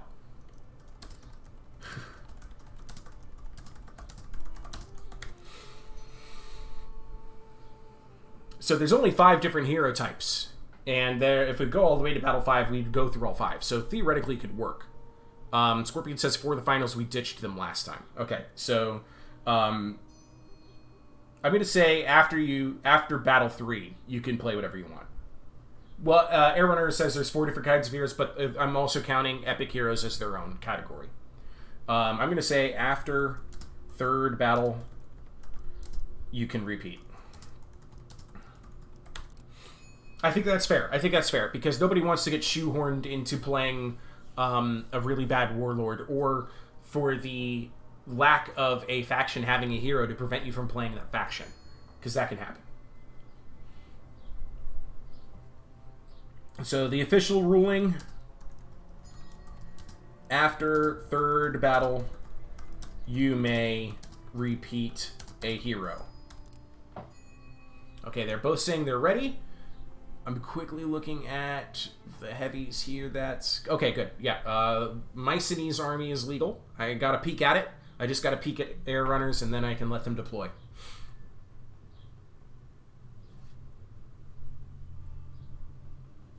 Thank you, Scorpion, for checking that out for me. Scorpion's great lad. He's been very helpful with each tournament. He's participated in every tournament. And his support at the second Iliad games really helped make sure that it was coming together. But look at this beautiful map. I just love this place. All right, let me quickly double check Air Runner's forces. The mediums are good, heavies are good. Yep, we're good. You may deploy. Armies are good. This is going to be fun, guys. This is going to be a lot of fun. Let me go ahead and get Penthesilea out of your way. Transition that. I'm going to put it into performance mode. Boom! Now then, this map, guys, it's a thing of beauty. It really is. It starts with this waterfall, which I'm going to come out here to kind of explore. The water comes from nowhere. It actually comes out of a cave. Empties out into the field of play. Creates a big, boggy, muddy mess right here between the tree line and this area of spotted trees and cliff walls. Snakes its way past this cliff face where it regathers into a stream again, past some rocks for some rapids, and creates this section of low water right here. You can barely see it making its way through, but this is actually shallow water terrain right here, which empties out into another muddy area. It continues on to this pristine little lake. I'd go swimming here. I would absolutely go swimming here. Anyway, let's get back to the battle. Looks like both players are about ready. And Air Runner is saying that Rico has a lot of mobs. He's impressed by the 1,400 army count. 1,491 versus 1,047. This is an army of Rico's that he is very proud of. He's been working on this build ever since the last tournament, and it's fun to watch it play. It's a lot of fun to watch it play. I think it's also risky. I think it's very risky to use, but it can work out really well. The play style is very unique and very different. And this Lycian army, honestly, this is a shout out to the exact same army that Topher brought to the FFA finals. There's very little difference between this army and the one that Topher brought to FFA finals. So Air Runner has an archer skirmisher hero leading the way on Chariot. He's brought a companion of Sarpedon and 3 heavy axe warriors for his heavies. We've got an armored giant spearman, a pair of Cordovantes on either flank, and 4 renowned Khopesh fighters. These guys were MVP kings of multiplayer for a very long time. Very long time. And it's partly because of their javelins. Mycenae is split up into these 4 teams, right? He's spread out. He's got some skirmishers out here. These are just 500 point shield and javelin throwing units. And he's got 2 of them here. He's got another one up here in the middle. And then he's got another 2 more in the tree line over here. He's leading the way with militia. The militia is an expendable unit, and he's hoping he can use them to, fall bait to any traps, take some casualties, eat up heroes' ammo. There's a defender companion hero who's leading the way for a Spartoi and an armored spearman, but he also has a pair of club warriors, a hidden Spartoi, a hidden guard, a pair of them, 2 more hidden skirmishers, and a light swordsman. And sure enough, he's discovered the position of the heavy infantry of Lycia. The militia is not just going to run their butts in here. Skirmishers are going to go ahead and start opening fire, but as you might have noticed, everybody in this Lycian army, infantry lineup-wise, has javelins of their own. So they're throwing their javelins from the cover of the trees, and that's going to win them the battle right away. Downside is that they can't pick who they're throwing their javelins at. Infantry units do not pick that. That is an auto-fire thing. The skirmishers here are going to try and earn some credit shooting against the heavy axe warriors, but they are technically just within the tree line. Let's see where that tree line is. They are benefiting from a 40% missile deflect chance just for being in scrubs and trees, as well as a 75% missile block chance from their shield. So that's something to consider. And sure enough, that batch of skirmishers did lose and is routing, just from the exchange of javelins. But this heavy axe warrior and this one, as well as this companion of Sarpedon, they have no more javelins. It looks like the militia is now moving in here to engage this heavy axe warrior in the flank, because look who else has shown up. Plenty of skirmishers. They're going to start opening up javelin fire. He's going to charge in his hero, and he's just going to try and deal as much damage as he can. Heavy axe warriors are a value-heavy infantry unit. They are very affordable. Air Runner oftentimes says that he just brings them so that he could use them as extra skirmishers because of their javelins that they bring to battle. The Club Warriors have gotten into position. They're also going to try and nuke out this Heavy Axe Warrior, but their javelins disappear very quickly, so their entire showing for it is going to be, it looks like, to kill 3 of these Heavy Axe Warriors out of all those javelins. I'm not sure that was really worth it, and they're going to fire back, but only kill 1 or 2 of the Club Warriors with that exchange. It's really about the damage that they cause. Okay, we've got the Favor of Asclepius has been dropped here. I'm sorry, no, the Hallowed Ground has been dropped here to try and make his militia last a little bit longer against the Companions of Sarpedon. I guess, might have earned you a couple of seconds, but now this is actually a very valuable blob to fire some javelins into, and that's exactly what he's going to do. This one has a little bit of an awkward angle of attack because of the routing militia that was in its way, but it's still going to go ahead and open fire on this section. Lycia is cautiously crossing the muddy water, and I like the play. He's making sure that he has the waterfall on his left, because no opponent can flank around him from here, and he's just going to use his mostly superior infantry to try and advance on this. But the thing is that there's Agamemnon's guard just waiting for him. The guard are going to chew through these heavy axe warriors like butter, and they're already weakened and everything. And that was also part of the play from Rico.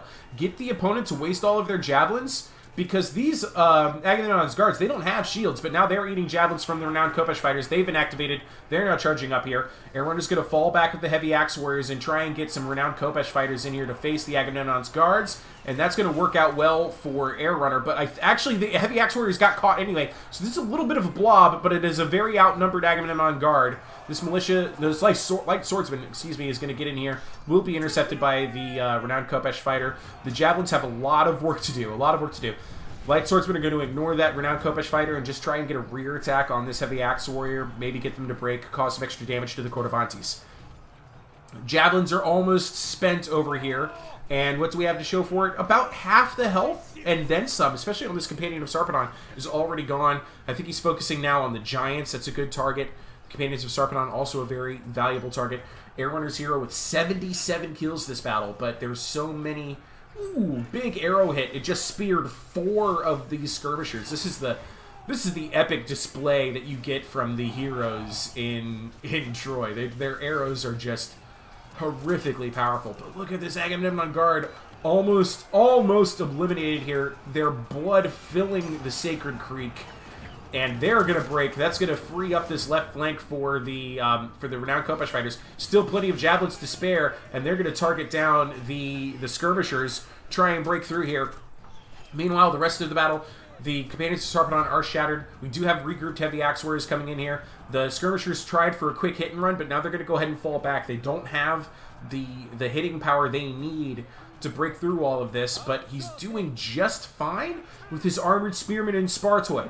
They can carve up this heavy axe warrior and this renowned Kopesh fighter, but he's got to protect his right flank, because look at this. Air Runner's turned the corner now, and we're definitely in it. We got a message. Rico says he forgot a Spartoi. What? Where is it? Oh my goodness, he did! This late game Spartoi might be a lifesaver. We do have this round Kopesh fighter falling back. If that Spartoi... Oh, it is. He is doing exactly that. He's going to get in here. It's funny, he called it out that he had forgotten that Spartoi, but that could have he could have played that off as like, I was just waiting for the opportune time. There's still plenty of ammo left on the skirmisher, though. The skirmisher is going to get into position and try and kill as many Spartois as they can. The Cordovantes here, though, are the target for the Spartoi. Spartoi is going to try and get a rear attack on him. Boom! And this is an even matchup. It tends to favor the fresher and more health Spartoi than it does the Cordovantes. And the Cordovantes are also tired and only at about a quarter of their health. But here comes some javelins. Oh, man, those javelins are going to nuke the Cordovantes. Huge value out of that volley. Holy cow. Look at them. Oh, I froze momentarily, but they're just gone. Very, very good use of the javelins. He does. The Spartoi do not need to really worry about the. Yep, they're gone. All gone. And now the Spartoi can just focus on the renowned Khopesh fighter. There's another pair of renowned Khopesh fighters out here. The hero is up to 109 kills, 24 ammo left. This is the downside to Rico's strategy here, is that he's got to try and, hold the line with light infantry, club warriors, skirmishers that have used all of their ammo. It's really important that this last 3 volleys off this skirmisher get used on the right target. He is making sure that he supports his Spartoi. Yes, I understand that. But I do think he needs to be worrying about the units that have much more health. I think I'd be much more afraid of this renowned Khopesh fighter. The balance of power is saying that Air Runner's got a real solid advantage here, but I see a way that Rico can turn this around. I really do, because we've broken this renowned Khopesh fighter. We're re-engaged with this one now, and look how well the skirmishers are doing. They're not a great melee unit, but because they're able to help outflank that renowned Khopesh fighter, that Khopesh fighter is going to lose. We've got Aristei activated for the Defender Companion hero, and he's now healing all of his infantry that's stuck in this engagement. This Spartoi very, very weak. 207 kills. 25 models left, only 1,800 hit points. Cordovantes, 8 Cordovantes left, 86 kills. The Spartoi are doing work. I can already feel Wipe jumping up and down in his seat going, "See, I told you Spartoi were good." He's got both Spartoi chasing that one renowned Khopesh fighter, but he's going to get what's left of his club warrior involved. That breaks that renowned Khopesh fighter. Balance of power now shifting back to even. We do have this renowned Khopesh fighter is probably also going to regroup. This one's back in it. We're down to 15 arrows on the hero. The hero's got a lot of work to do here, but the Cordovantes are eliminated. He kills a guard and a Spartoi with that shot. This skirmisher now is in a ton of trouble fighting a renowned Khopesh fighter by itself. You can barely tell where the actual models are. There's so many dead bodies right here in the mud. Oh my goodness.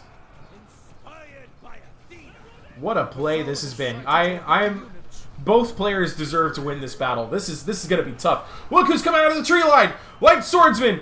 To save the day! Can they get here? Oh, rear charging the renowned Khopesh fighters. Now, renowned Khopesh fighters do have a, they're immune to flanking, but that's only a morale effect. That's not actually a damage reduction.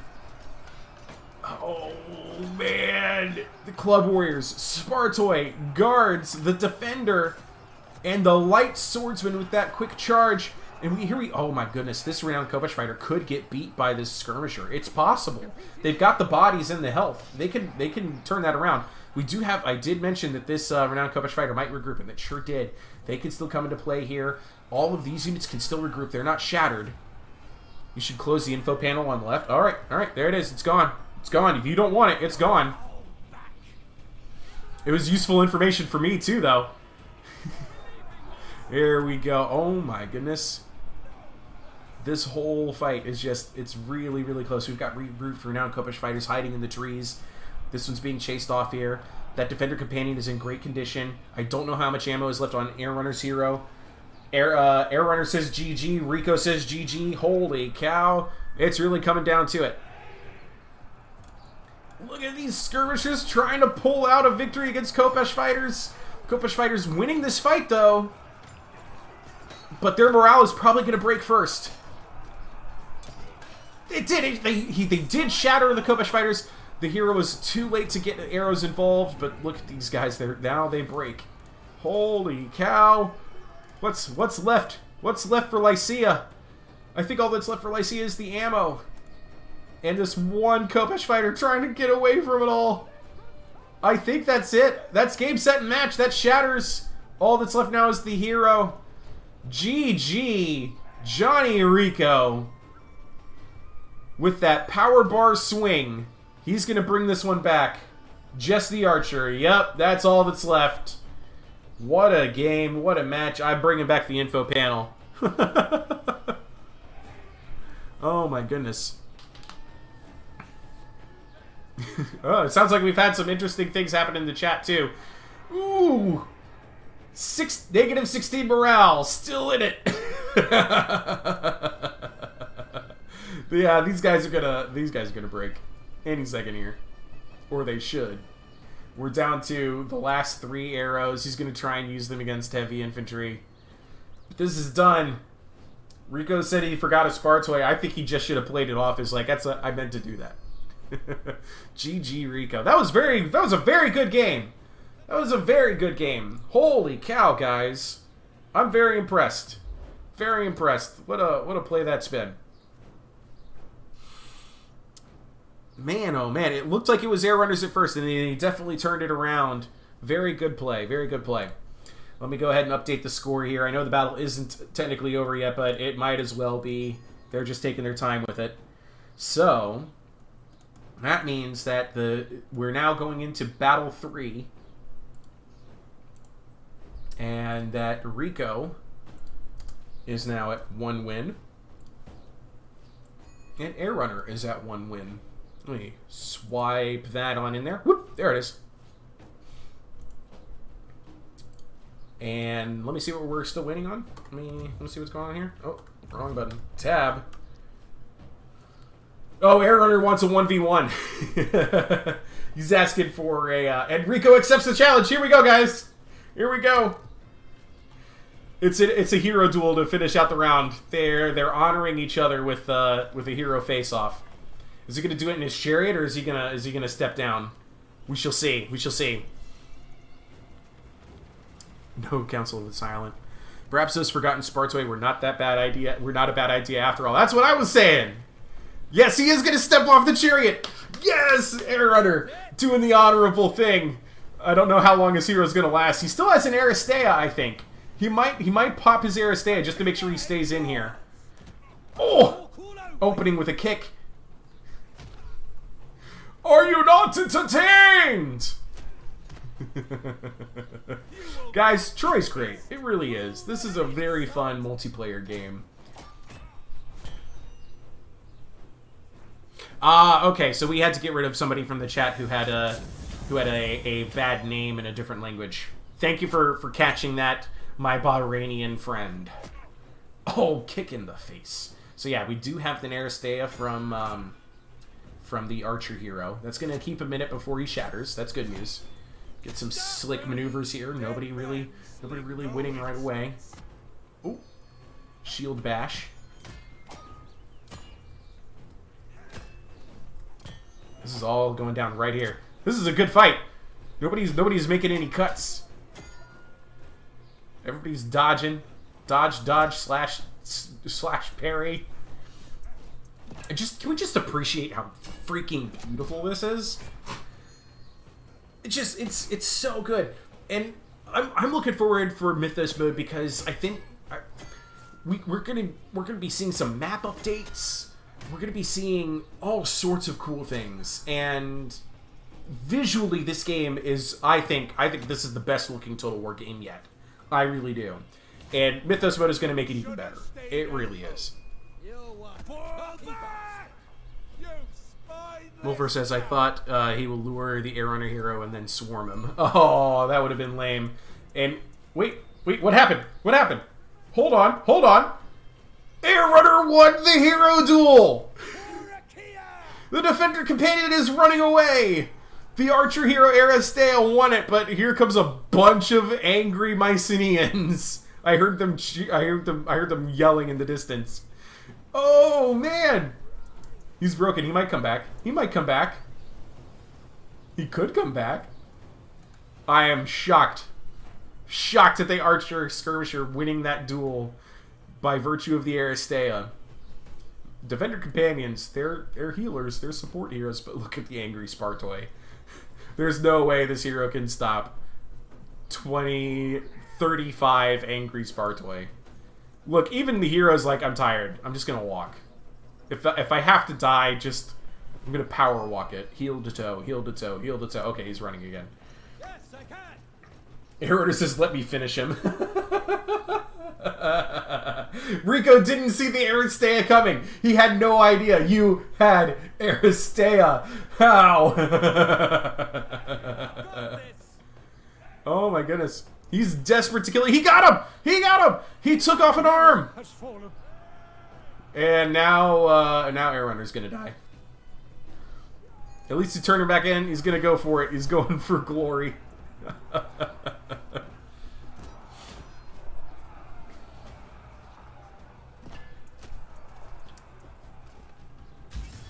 Apparently Monster Girl is getting a puppy. Well, if you do, be sure to send us pics.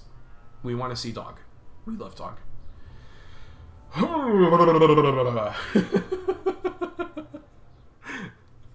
Okay, I'm glad everybody had fun. 244 Spartoi kills, and I forgot them. 233 kills with renowned Kopish fighters. They're still really good. They're still so good. I need water. My voice. That was a glorious defeat, yes. I'm glad everybody's having a good time.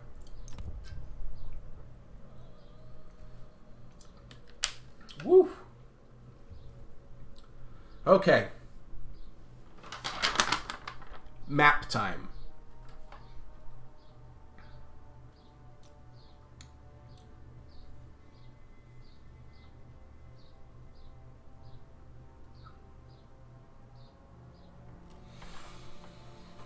The Mountainous Crossroads, or Mountains Crossroads, something like that.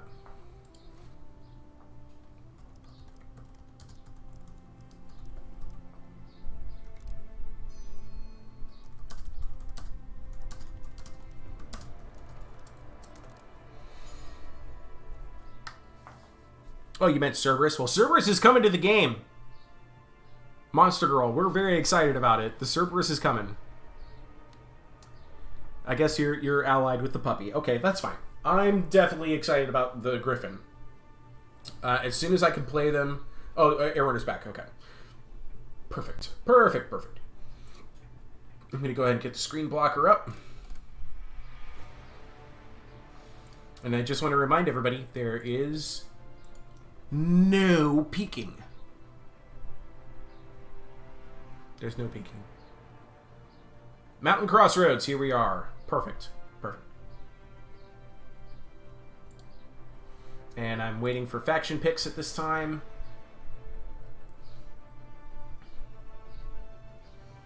Okay, they're both typing to me.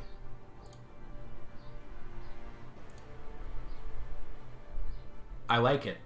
I like it. Air Runner is going to be playing as Hector of Troy. Rico has chosen Sparta. Hector versus Sparta. Let me go ahead and get that updated in here. Sparta for player 2. Hector for player 1.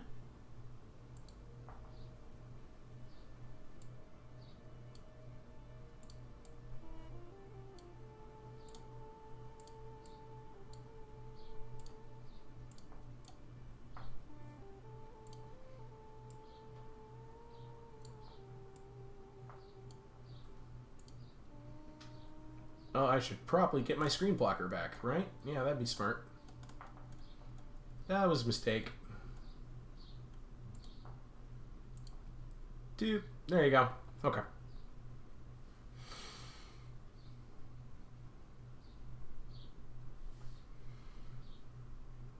Ah, she watched the video. Just needs an actual computer. That makes sense. That makes perfect sense. I just realized I can give myself another view right now just by pulling it up on my phone. Why haven't I done this already? I am that kind of a guy who watches his own content just to make sure it's all still good, you know?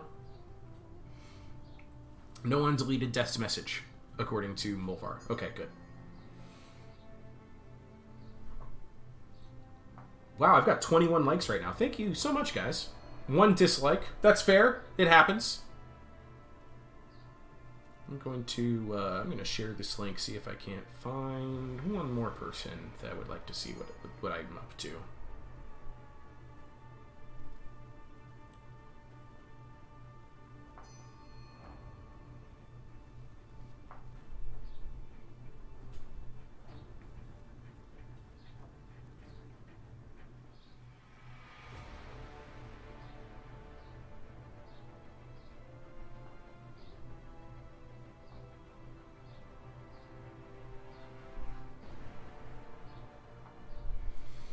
We'll see if that brings another person in. YouTube is acting weird. What's going on? What's going on? I didn't even notice.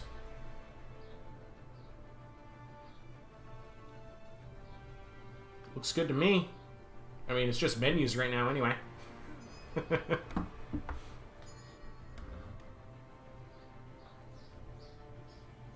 So I don't think these donation things are working the way they should. I'm probably just going to remove them. Okay, we're loading into the battle now. I'm just quickly getting rid of this stuff. Hold on. They're just, to me, it just feels like they're taking space. And let me also get Bugs Bunny out of here. By the way, if anybody's interested in seeing the new Space Jam, save yourself some time and don't. Just watch clips. It was pretty terrible. Performance mode. Okay, let's take a look at the armies. So first of all, I'm looking at Sparta. We're good on mediums. We're good on heavies. We're definitely good on lights. Okay, so Sparta's good. Hector, making me do some math. Hold on. Yep, that's just under 4,400. Mediums are good. Lights are good. I like this army. I like this army a lot. Well, okay. No. Now I don't know. Yeah, you know, I do have settings turned on to prohibit some naughty words. And there are also some that just get filtered out by themselves. So you might see those messages get deleted. Alright, you may deploy. Alright, so this is it. Battle 3 of the finals. We're at 1v1. Air Runner is playing in red versus Rico playing in blue. Air Runner in this battle is chosen Hector of Troy, led by a defender, and Rico has chosen Sparta, and they are led by a warlord. Balance of power is actually looks like it's favoring Hector in the initial deployment. Sparta has brought 854 troops to 1,113 of the Trojans. Rico is ready. I think the battle is going to kick off here any second. Now, this map's a fun one. It's actually, I think it's fairly balanced, except there is a very interesting position way deep in the south deployment with this kind of circle right here. The problem is that the only way to play it is if you camp there, and that's not really legal. We do have 2 of these kind of alleyways set up on these 2 mesas. Reptilicus is here. Hey, how's it going? He says, man, seriously, this game is too good with the battle pace and general mechanics. Crossplay and monsters can't come soon enough. I know. All right, let's go ahead and take a look at Sparta first. We've got only a pair of light spear runners, but they have the benefit of being able to hide in plain sight. We've got a pair of Spartoi, 3 Laconian swordsmen, 2 heroic axe warriors escorting a Cyclops and the Warlord Mentor Hero, and a reinforced chariot out on the right. The Trojan forces are all arrayed over here on Sparta's right. We've got a Guard of Troy and 3 Trojan defenders supporting 2 Hector's Chosen, as well as a pair of Trojan warriors. I love the infantry picks here. There's even a Cordovantes squeezed into this army. 1 heavy Trojan chariot, but a pair of archers. And look at this. Rico, for the first time I've ever seen, hasn't brought any skirmishers. I'm seeing a script flip here, but here we go. We're going to open the battle with a potential boulder. Here it goes. Right into the middle of the Hector's Chosen. Huge hit. That's 10 dead. No, wait. No, 12 dead Chosen. Hold on. Let's take a look at the Cyclops kills. 12 kills with that boulder into the most expensive unit in the game. Other than heroes on chariots. But, yes, Cyclops. Actually, I think the Minotaur is more expensive, isn't it? Yeah, the Minotaur is the most expensive unit. And look at this. Even though Rico didn't bring any skirmishers, the javelins on the heroic axe warriors just left a number on air runners. Oh gosh. Yeah, 2 javelins is all they get, but 2 javelins was enough to take out about a third of this archer's health. Holy cow! What a showing right there. That was very good. It was very good.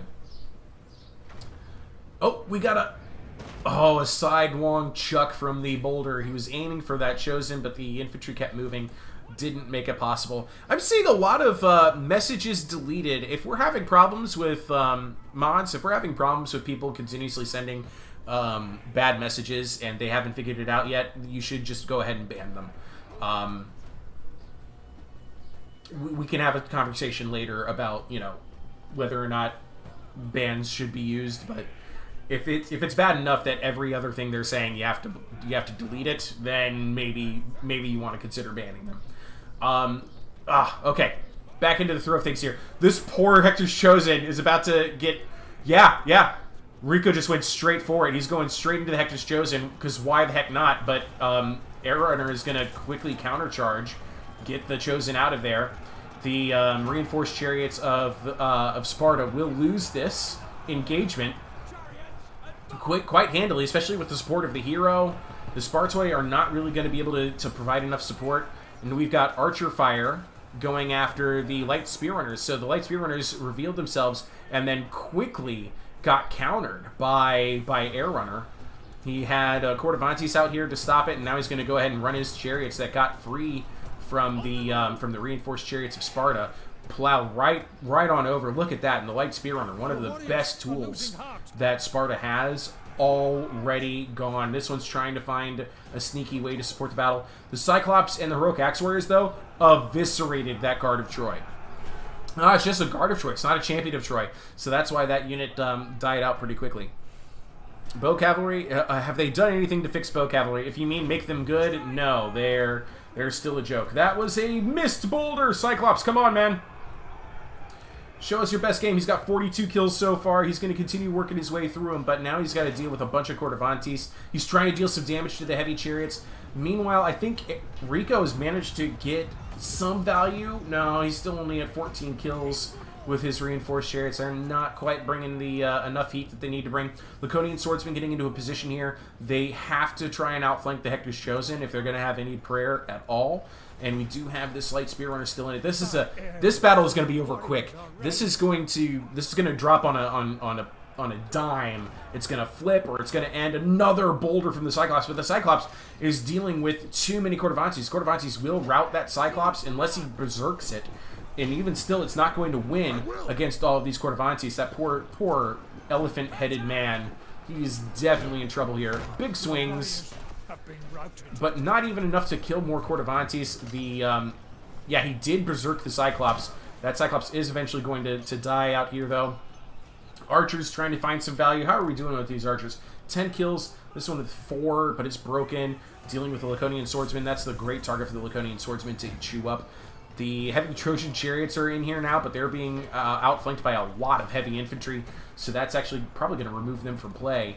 And I don't see... Oh, yep, there's Sparta's chariots now routing.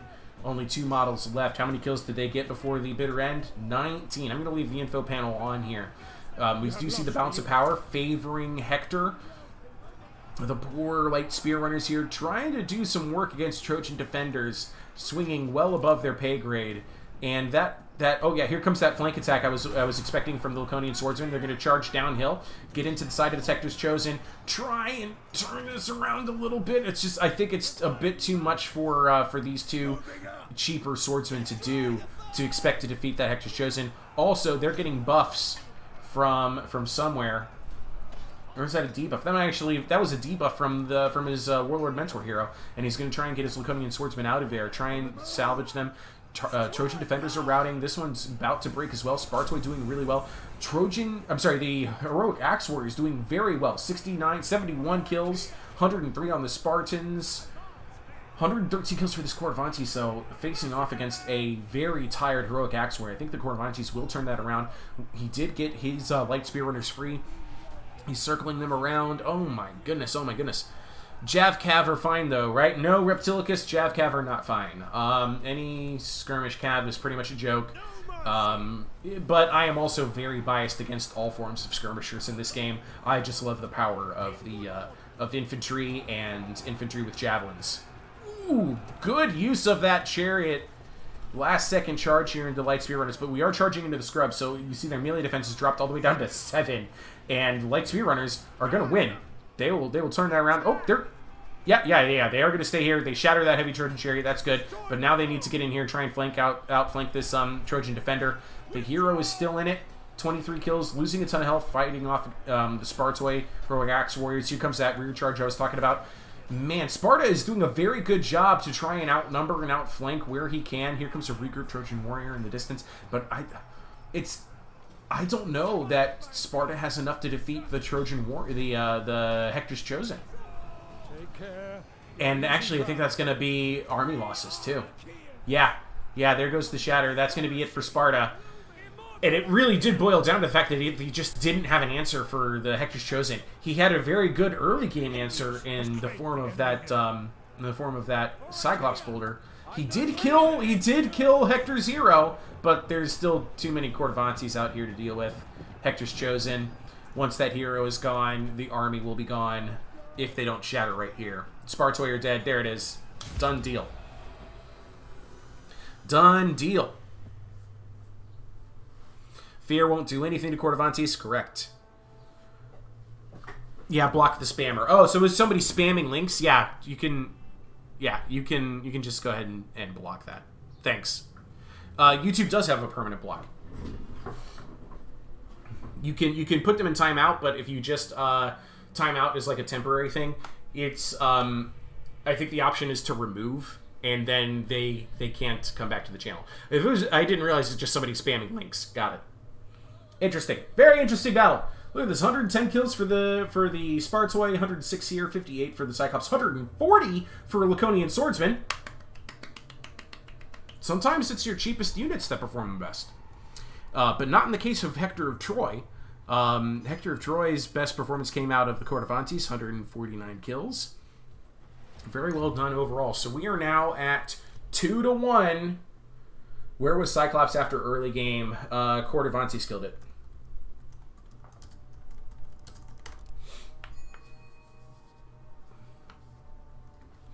Okay, let me go ahead and get my next screen blocker up here.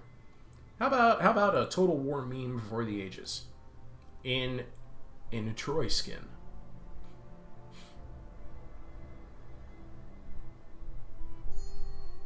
Halt! But we have them on the run. They've passed the arbitrary glowing line. I do like that one a lot.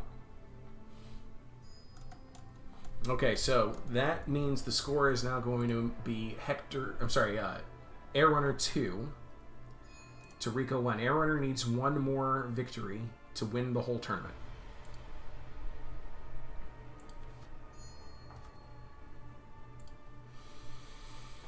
And they're having a chat.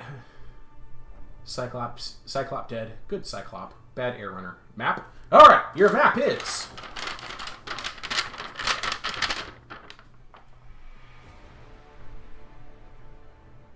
Mudlands. We're going to the Mudlands. We've had a lot of Mudlands in this tournament, especially in FFA. There's only two maps for FFAs. One of them is Mudlands, and I had everybody in round 1 do battles at, or was it round 2? Round 1 or round 2 have battles in the Mudlands. We're doing Mudlands again.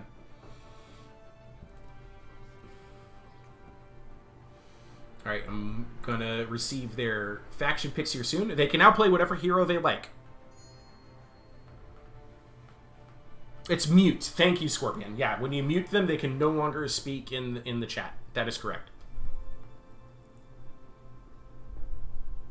I know, I've got the score. I'm just waiting until I get their faction picks before I swap the score in. Yeah, we're doing Mudlands. My god. Air Runner says, what a boring map! I love Mudlands. It's a classic. It's a classic, and if you know what you're doing, you can hide units. You can hide units in the Mudlands. Okay, I've got Rico's pick. I'm just waiting on Air Runner's pick. Rico agrees. Too bad. It's my show.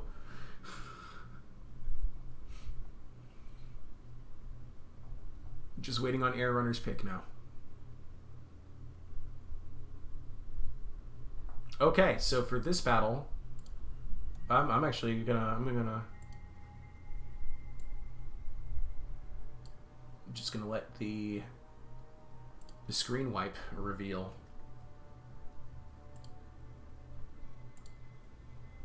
Oh, guys. I love when this happens. I love when this happens. This is gonna be fun. This is gonna be fun. Because we're getting, for Battle 4 in the finals of this tournament, Paris versus Hector. Air Runner's playing as Paris. Rico is playing as Hector.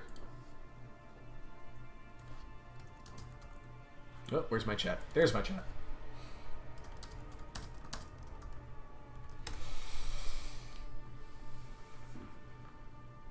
Both of them picked factions that have very good heavy chariots.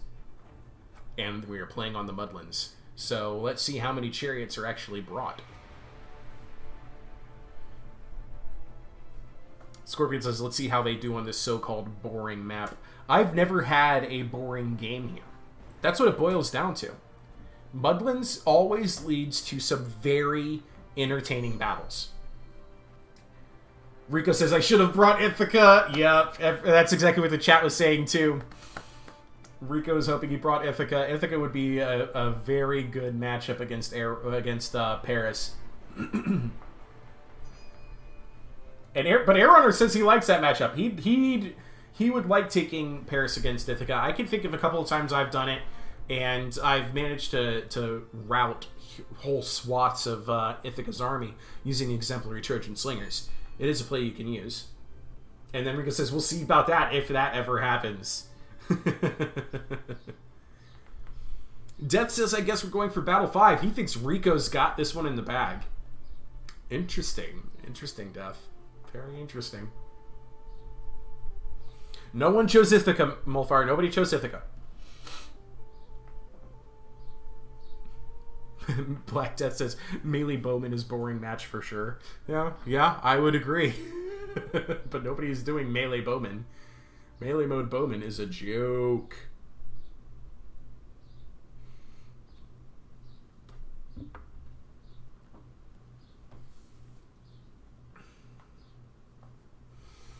Scorpion says that Paris has the advantage against Hector. It's possible. It's the battle for Dad's affection.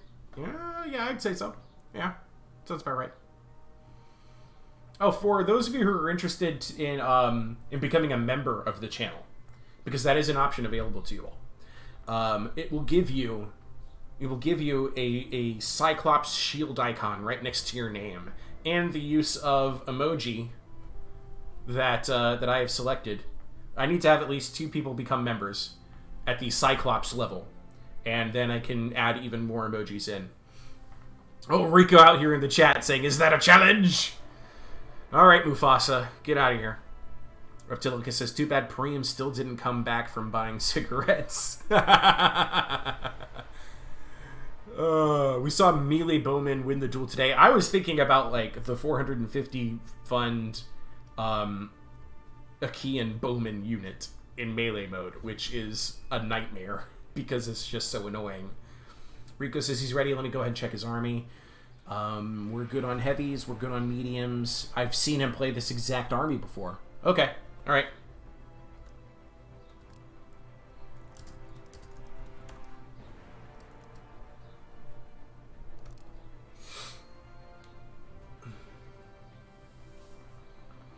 That was a very fun duel, though. I'm glad that they did that. Rico's like, he had Aristea. Yep, yep. By the way, if you haven't done so yet, please don't forget to take your meds. Meds are important to keep you alive. Aaron says he needs a second, but we're just about ready. Good luck, have fun.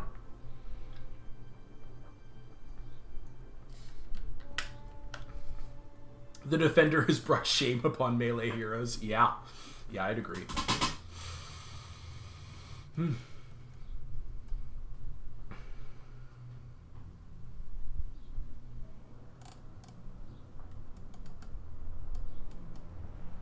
me get this this fresh meme out of the way and show you all the mudlins. Just as soon as I check out Airrunner's army.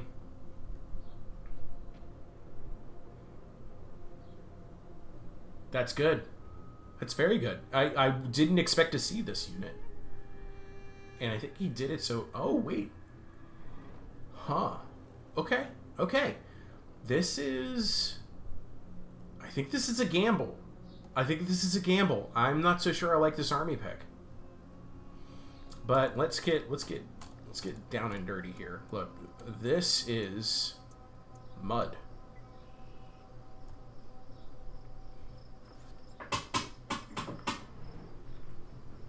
It looks like crap up this close. But when you're this far away, it looks pretty good. Yeah, I was referring to N-Spy's melee mode, Bowman. Yes, I was. Let's go on a little trip here, because this is the advantage of the debug camera. You just leave. Explore off into the great unknown. Look at that beautiful sunset. God rays. Oftentimes, when you start exploring like this, you can find other maps. Like this, for instance, this is a map. I don't recognize it off the... Oh, I should tell them that they're good. Good to go. You're probably going to get started here while I'm off exploring and looking around. I'd love to have a game that takes place in terrain like this, but you need to have actual like mountain climbers as units. This is oh gosh, I know this one. I think this map is called Thirsty River. It's got the 4 copses of trees right in the middle, and then the 2 corner cliffs. We did the finals in the first tournament here. It was game 5 of the finals.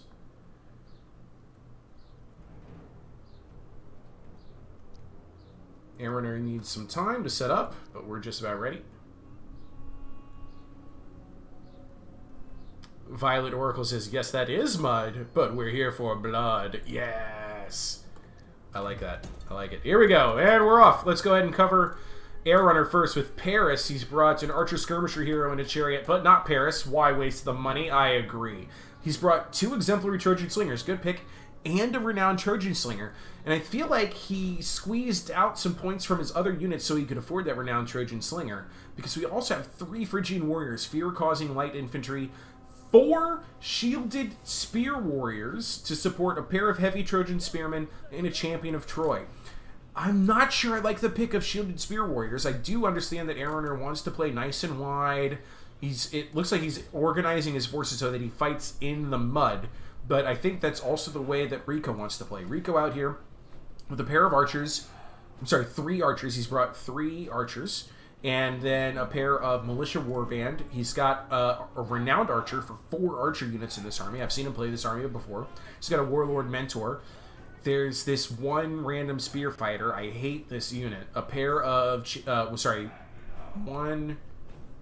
champions of Troy, 1 guard of Troy, a Cordovantes, 2 of them, and a Hector's Chosen makes up the beefy part of his army. So he's going to move up with all of these other units. He's going to try and use the militia warband to eat up as much ammo from the enemy as possible, but those slingers know better than to waste their shots at the militia warband. The hero, however, keeps shooting at them. I think he's just trying to maneuver him around.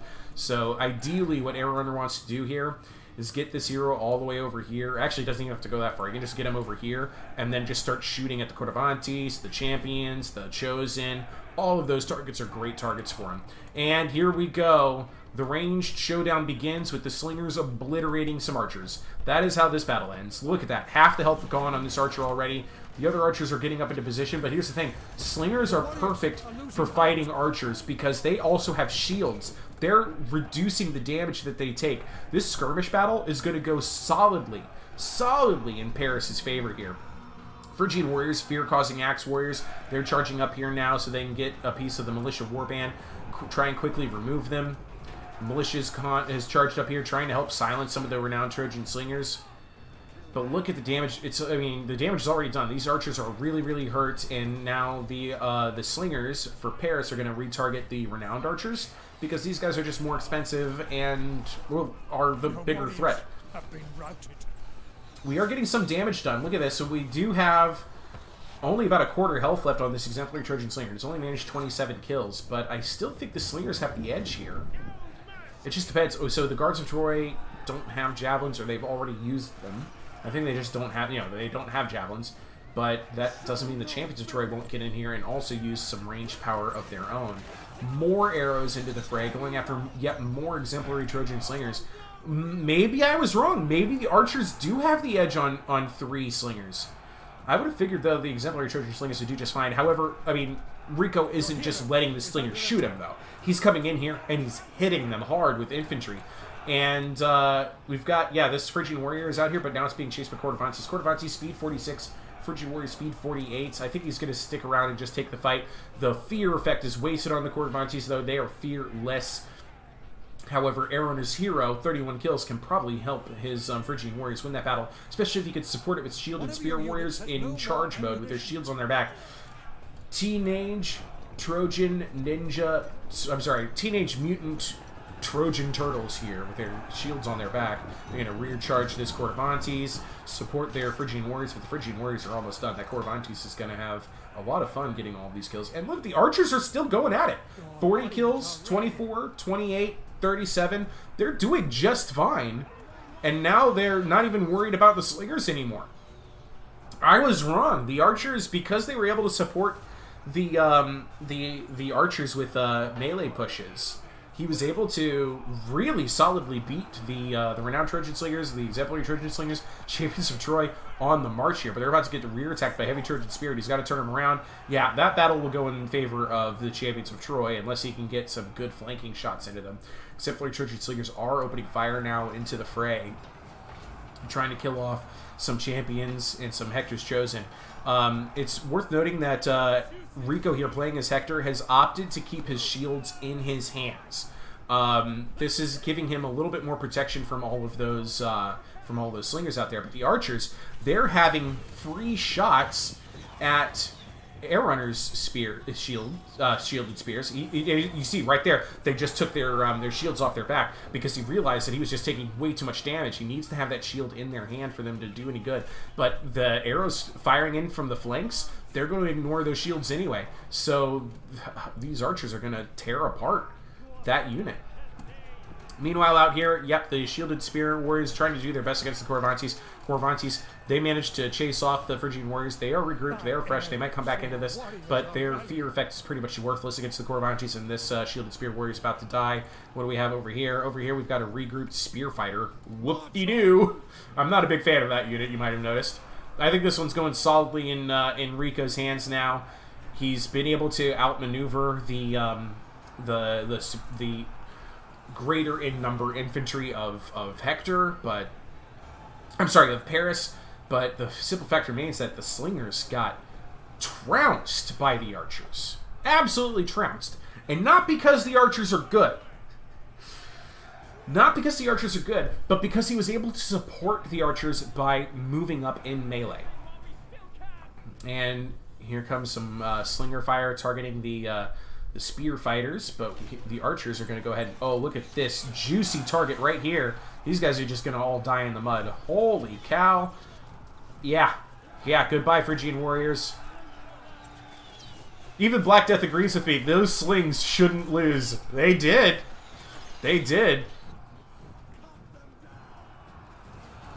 Death says, yeah, he thought Air Runner was going to win this by virtue of those slingers, but that's just not the case. Scorpion says Cordovantes are the meta right now. 2 Cordovantes are pretty much constant in every army that has access to them. Molfar, we are going to get a Battle 5. If I could call this right now, I would call this in favor of Hector. What does Paris have that can do anything about 2 Hectors chosen and, or I'm sorry, 1 Hector chosen and 2 Cordovantes? If you look at the battlefield right now, the only tool that Air Runner has that can take care of that is the Archer, who has 69 kills. It's nice. It's very nice. 27 arrows, though, is not going to be enough to kill all of those chosen and Cordovantes. Rico activates his Airstay on his Warlord Mentor, trying to help him deal with the remaining champions of Troy. The archers are going to go ahead and use their last few bits of ammo, shooting into the champions of Troy.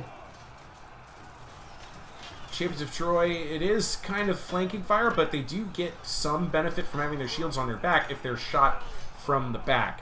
So it's the angle of these archers right here, though. They're getting some killing blows in. And it's champions against champions right now. Rico easily winning that engagement. We do have Phrygian Warriors charging in here, but they're going to get intercepted by the champions of Troy. And of the Battle of the Brothers, Priam is going to favor Hector here.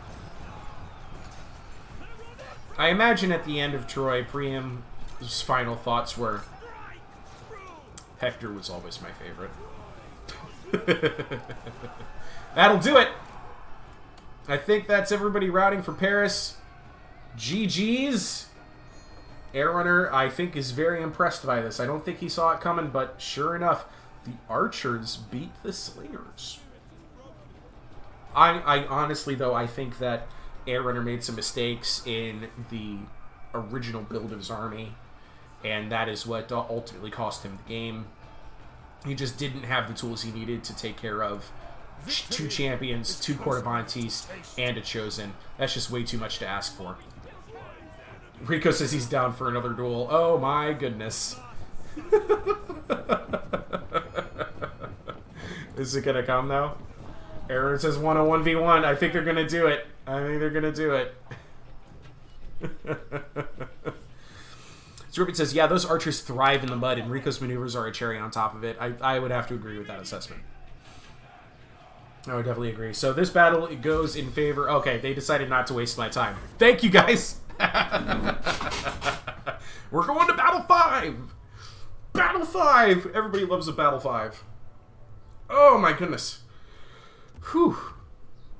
Is it Thaya versus Thaya? Death, don't jinx us, please. 220 kills for Cordovantes, 182 for Chosen, 117 for Champions. Hundreds of kills for Archers. Hundreds. Man, oh man, oh man. And I think the best performance out of Paris's army was the hero, the Archer Skirmisher, with 98 kills. Man, oh man, oh man. We're going to Battle 5. We're going to Battle 5. Let me quickly update Rico's score. Rico here, 2-2. We've seen Penthesilea, Mycenae, Sparta, 2 Hectors, Paris, Lycia, Dardania. Air Runner went full Trojan OGs. Air Runner hasn't used any Amazons yet, and he used to be known for playing them. I've got to pick the 5th map.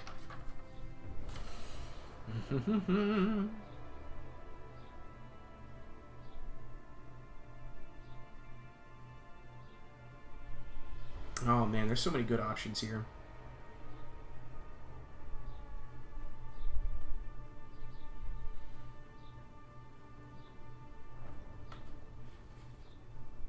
I think there's only one appropriate map. And that map is a very balanced map. Very even for both sides. Our final map.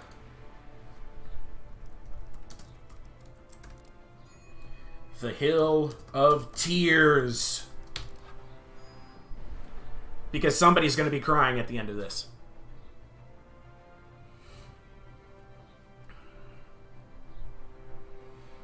There's a lot of people are suggesting that it's going to be Thaya. Hello, Emmanuel.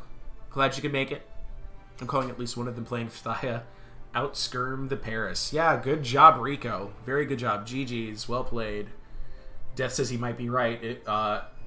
Rico says, not this map. Come on, I hate this one.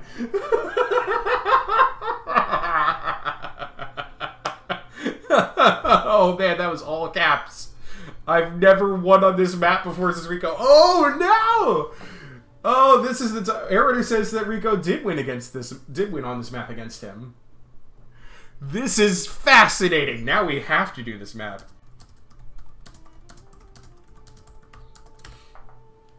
Oh, right. Rico says, now we have to do this map.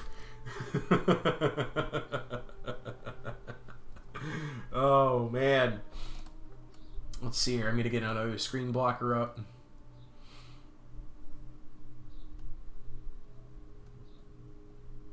Ah, yes. We'll do a shout out to Total Warhead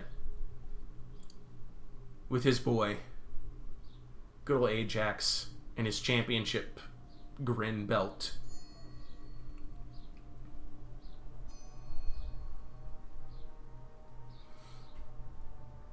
Actually, I can move him a little bit just to make sure he covers up more of the army selection screen. There we go. That'll do the trick. Wolfar says this map will surely be full of tears. Yeah, Scorpion, I would have guessed the Amazons too for Air Runner for Game 5. I would have thought he would have played an Amazon faction by now.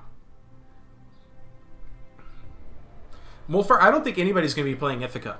I don't think anybody will play Ithaca on this map. I mean, Rico might. But, he tends to favor archers over javelins. Unless he's playing as Penthesilea, then he favors javelins because that's all he gets. But the question is, whose tiers? Whose tiers will it be? They're both making their faction picks right now. I've got air runners. What? Okay. How does this faction always end up in the finals? How does this faction always end up in the finals? Rico's still got a pick to make. Aaron says Ithaca means defeat. I agree. I think of this against a really good opponent, Ithaca is a recipe for disaster. You know what I do like? I do like taking Ithaca against Phthia. I tend to do really well in that matchup. Ithaca, even though it's funny, we keep bashing on Ithaca right now. We're saying like Ithaca is a surefire way to lose against a good opponent, but simply speaking, though, Ithaca has the best unit in the game with I just got Rico's pick. I can't believe what's happening. I can't believe this. This is exactly what happened in the first tournament, and I think the second tournament. Both had final games with this matchup. I think Air Runner guessed what Rico was going to pick. I have the picks. And I am shocked. Okay, here we go. For the finals, we're going to get Rico as Phthia and Air Runner as Salamis. Somehow Salamis never gets played in the entire tournament, and then it's the Battle 5 faction. Somehow. Maybe I predicted it with Ajax? I don't know.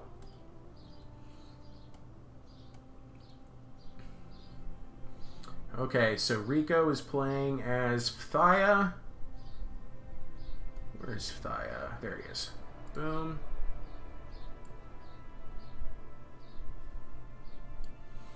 Air Runner is playing as Sal. That was Hippo. Or Sal. Sal. There we go.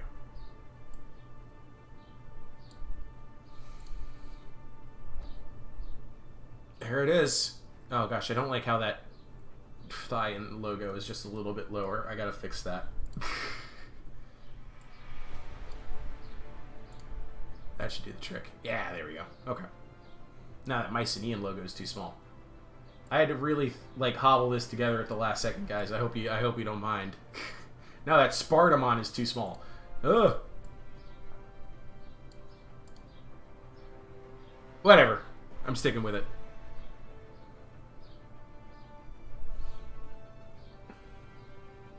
Yeah, Scorpion says Salamis has not been played in the whole tournament, and yet here comes Air Runner out of nowhere. Battle 5 of the finals, somebody has to play Salamis, and somebody has to play Phthia. Here we go! This was Alexandros versus Hazard in the first Iliad tournament. They both showed up brand new to the multiplayer scene for that tournament, and then kicked off a rivalry that went for all the way through the next tournament. And it was a real showdown between Salamis and Phthia. The reason the matchup is so interesting is that Salamis has access to Paragon units, and these Paragon units are variations on other units, other factions' units. In particular, Salamis can recruit a Paragon Myrmidon Spearman and a Paragon Centaur Champion. Both of which are units that Phthia can get, but Phthia's versions of them aren't as good as Salamis's versions because Salamis has the Paragon version. Granted, Phthia can bring more Centaurs overall than Salamis can, and can bring more Myrmidons overall than Salamis can. But it's still a very, very interesting matchup. Black Death says this guy is ugly, his shield is epic. Look at his belt, though. Look at his belt.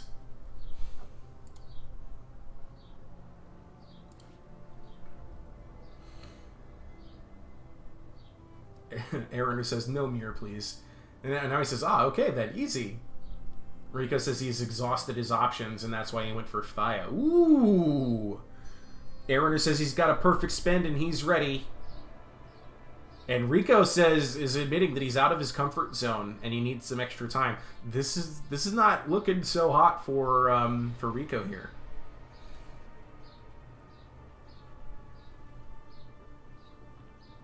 Hugo Weaving? You think Ajax is Hugo Weaving?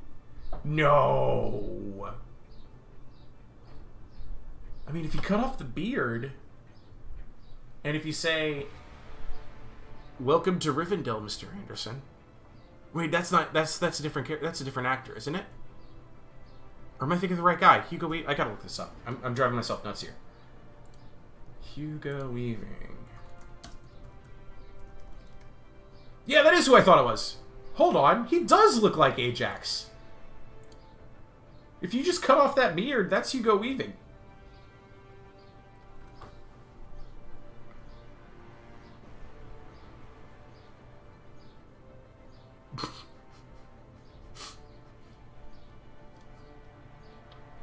Yeah, I totally see it.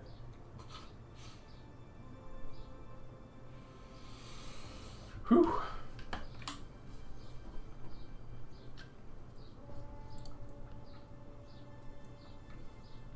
Well, I don't know what happened, but a couple seconds ago, I all of a sudden only had 2 viewers. Did something happen in the stream? Did everything crash for a second for people? Because that's weird. Oh, it must have just been a reporting error. It's gone. It's back up saying it was at 16 and 17. Very weird. Very weird. Okay, and yep, Rico's picks are good. Let me go ahead and clean this up a second. I'm going to take down Ajax, the most disappointing hero in this game.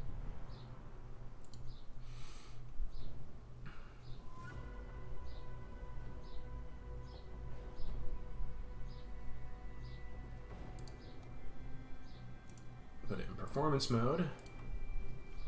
2-2. Winner of this battle wins the whole tournament. Let me take a look at Air Runner's army.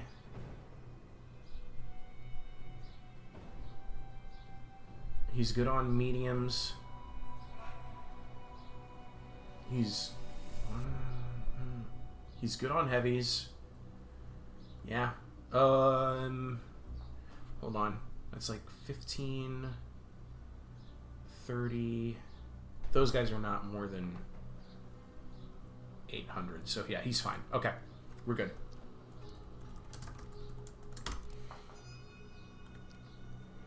So Hill of Tears. This is a very balanced map, but it is very tree heavy. Many trees on this map, and they're spread out just enough to be really annoying for chariots. And in particular is this east to west, north south. No matter how you face it, you have to deal with the fact that there is this ridge line on both sides, one here and one there. So with these two ridge lines, we have the Hill of Tears itself, and its defining feature is all of these scrubs and trees. So this map is very difficult to play with chariots on, but there is open ground for chariot play. The thing is, though, is that oftentimes they're never where you need them to be. This area right here, almost exactly on this line, is a huge battle. It's the battle for the hill at the center of the map. Both players kind of play into it. Sometimes you'll see something like one player choosing to deploy their forces here and then trying to advance at the enemy like this, but then usually the enemy just takes the central position anyway. Okay, we've started. Let's quickly talk about the deployment here. We have Farseeing Archilochus from Air Runner at the middle ground already. So he's made this choice to maybe sacrifice Farseeing Archilochus. This is a Harpy Fiend, very valuable unit. This unit performs like a unit that costs 1,100 should perform, maybe even 1,300. We've got a pair of Ajax's Wall, we have a pair of Salamis Marines, we have one Salamis Spearman, and we have two Island Spearmen, as well as 3 Giants, 2 of which are Armor Giant Spearmen, one of them is a Giant Champion, and a Fighter Ravager Hero on foot. Meanwhile, there's also Giants on the other side of the equation. 2 Armor Giant Spearmen, 1 Giant Champion. We've got a line of Renowned Flying Spears, 4 of them. We have a Centaur Champion, 2 Spear-Fighting Myrmidons, and a Fighter Ravager Hero on foot. Both sides bring in the Fighter Ravager. It's a very reliable hero. It's definitely taken over the meta in the as far as like the cheap heroes go in the time since the last tournament. So with Farseeing Archilochus being here, he was able to hold back the attack of the Thyans just long enough to get his forces up here onto the Hill of Tears and into a position to really threaten. The Salamis Marines are opening fire. Farseeing Archilochus is going to fall back from the Armored Giant Spearman. One of the things that makes Farseeing Archilochus so deadly is that it has this this perfect vigor. There it is, perfect vigor. So she is never going to get tired, and she will come back and deal horrific damage to the enemy. So Rico is the only one who brought any kind of cavalry unit here, or chariot. Nobody brought a chariot because the chariot play is very difficult to do on this map, like I said. It's a Centaur Champion. He's going to try and get this unit across the tree line before it gets intercepted, and then try and get into the back, maybe go after Farseeing Archilochus. The problem is that there's this Armored Giant Spearman just eyeing those Centaurs up right now. It's over here with a very specific purpose of defeating large units. The Armored Giant Spearmen are one of the best at it. The main battle is engaged. We have Armored Giant Spearmen versus Armored Giant Spearmen. We have Farseeing Archilochus trying to just nuke out the morale with its fear-causing javelins. If I mentioned how good Farseeing Archilochus is, but with the support of Giant Champions, Air Runner is going to easily defeat the Armored Giant Spearmen on this side. Where are the... Oh, here they are. The Giant Champions, they had to become part of the line here.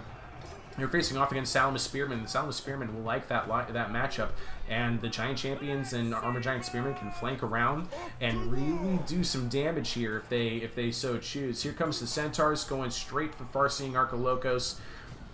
Quickly being intercepted though by Island Spearmen, and the Salamis Marine is going to jump in on them as well as the hero, and they're going to activate that I'm sorry, that was the morale effect from the javelins. There's only one direction he can retreat in, and that's what he has to do. He has to get out of there. He's completely overwhelmed.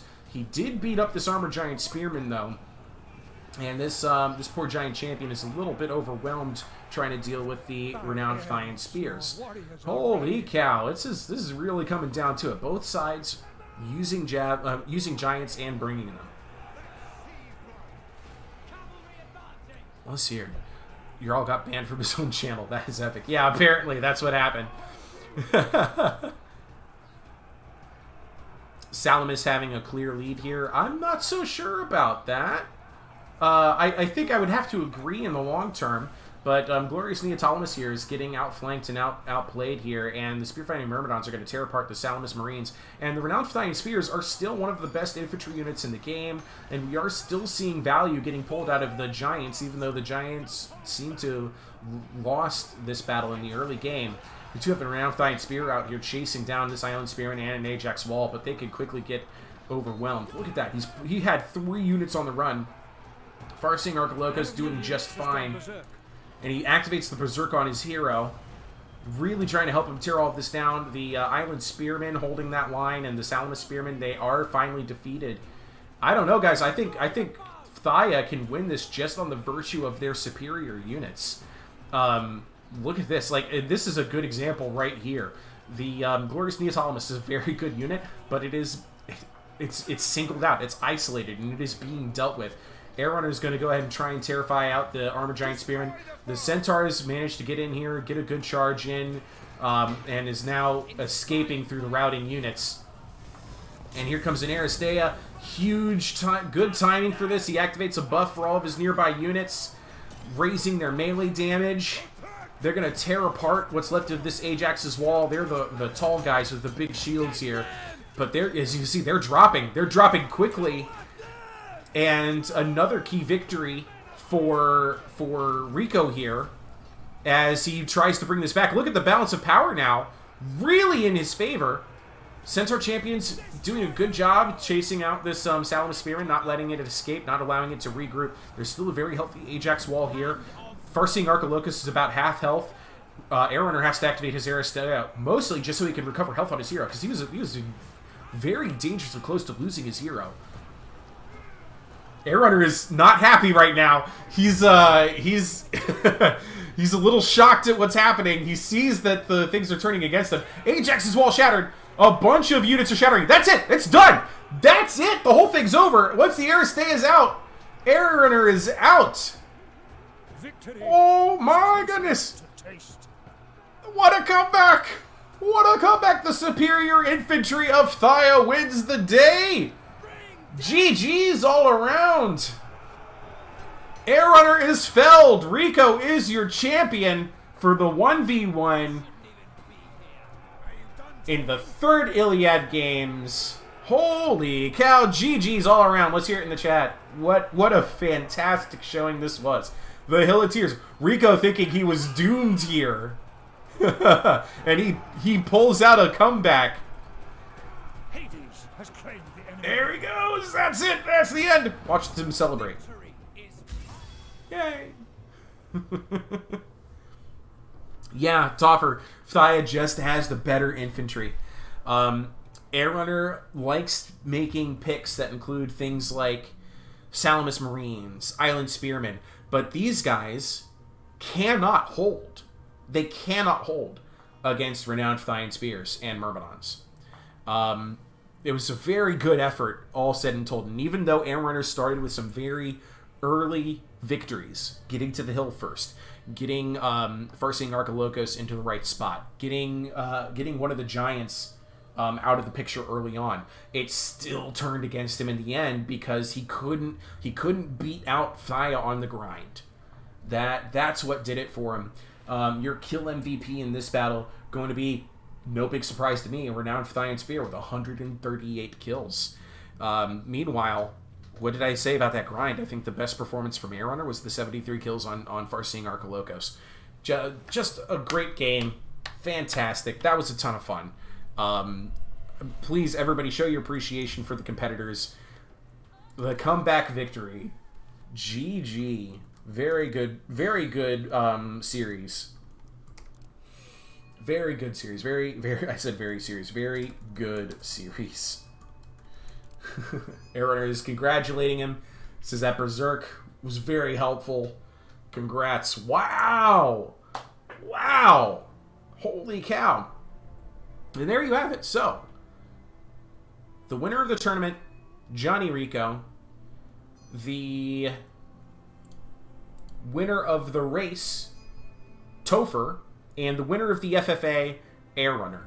three very good players. I think in all of the matchups that I had in the FFA, those were the three that were the constant problems for me to deal with.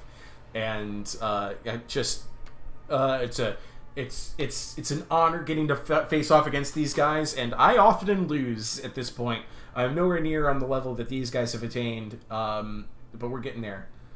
Erona says you should join the balance team. You earned your honor. I think that's a good call to make. I agree.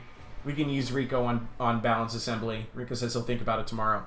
All right, guys. All right, let me go ahead and bring the camera to me. Whew.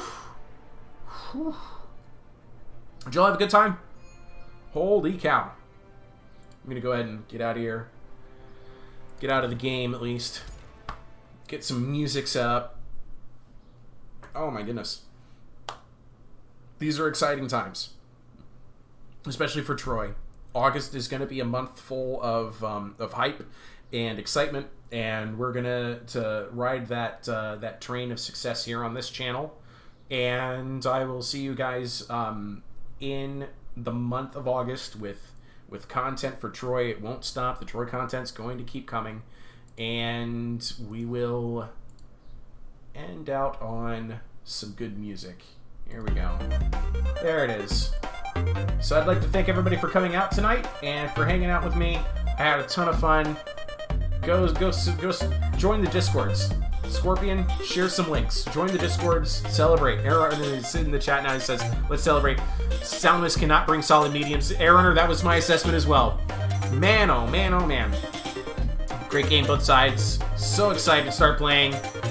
It will be good to have you. It will be good to have you. Alright, guys. That's it for me. For Troy! Ta-ta! I love you all. See you guys in the next video.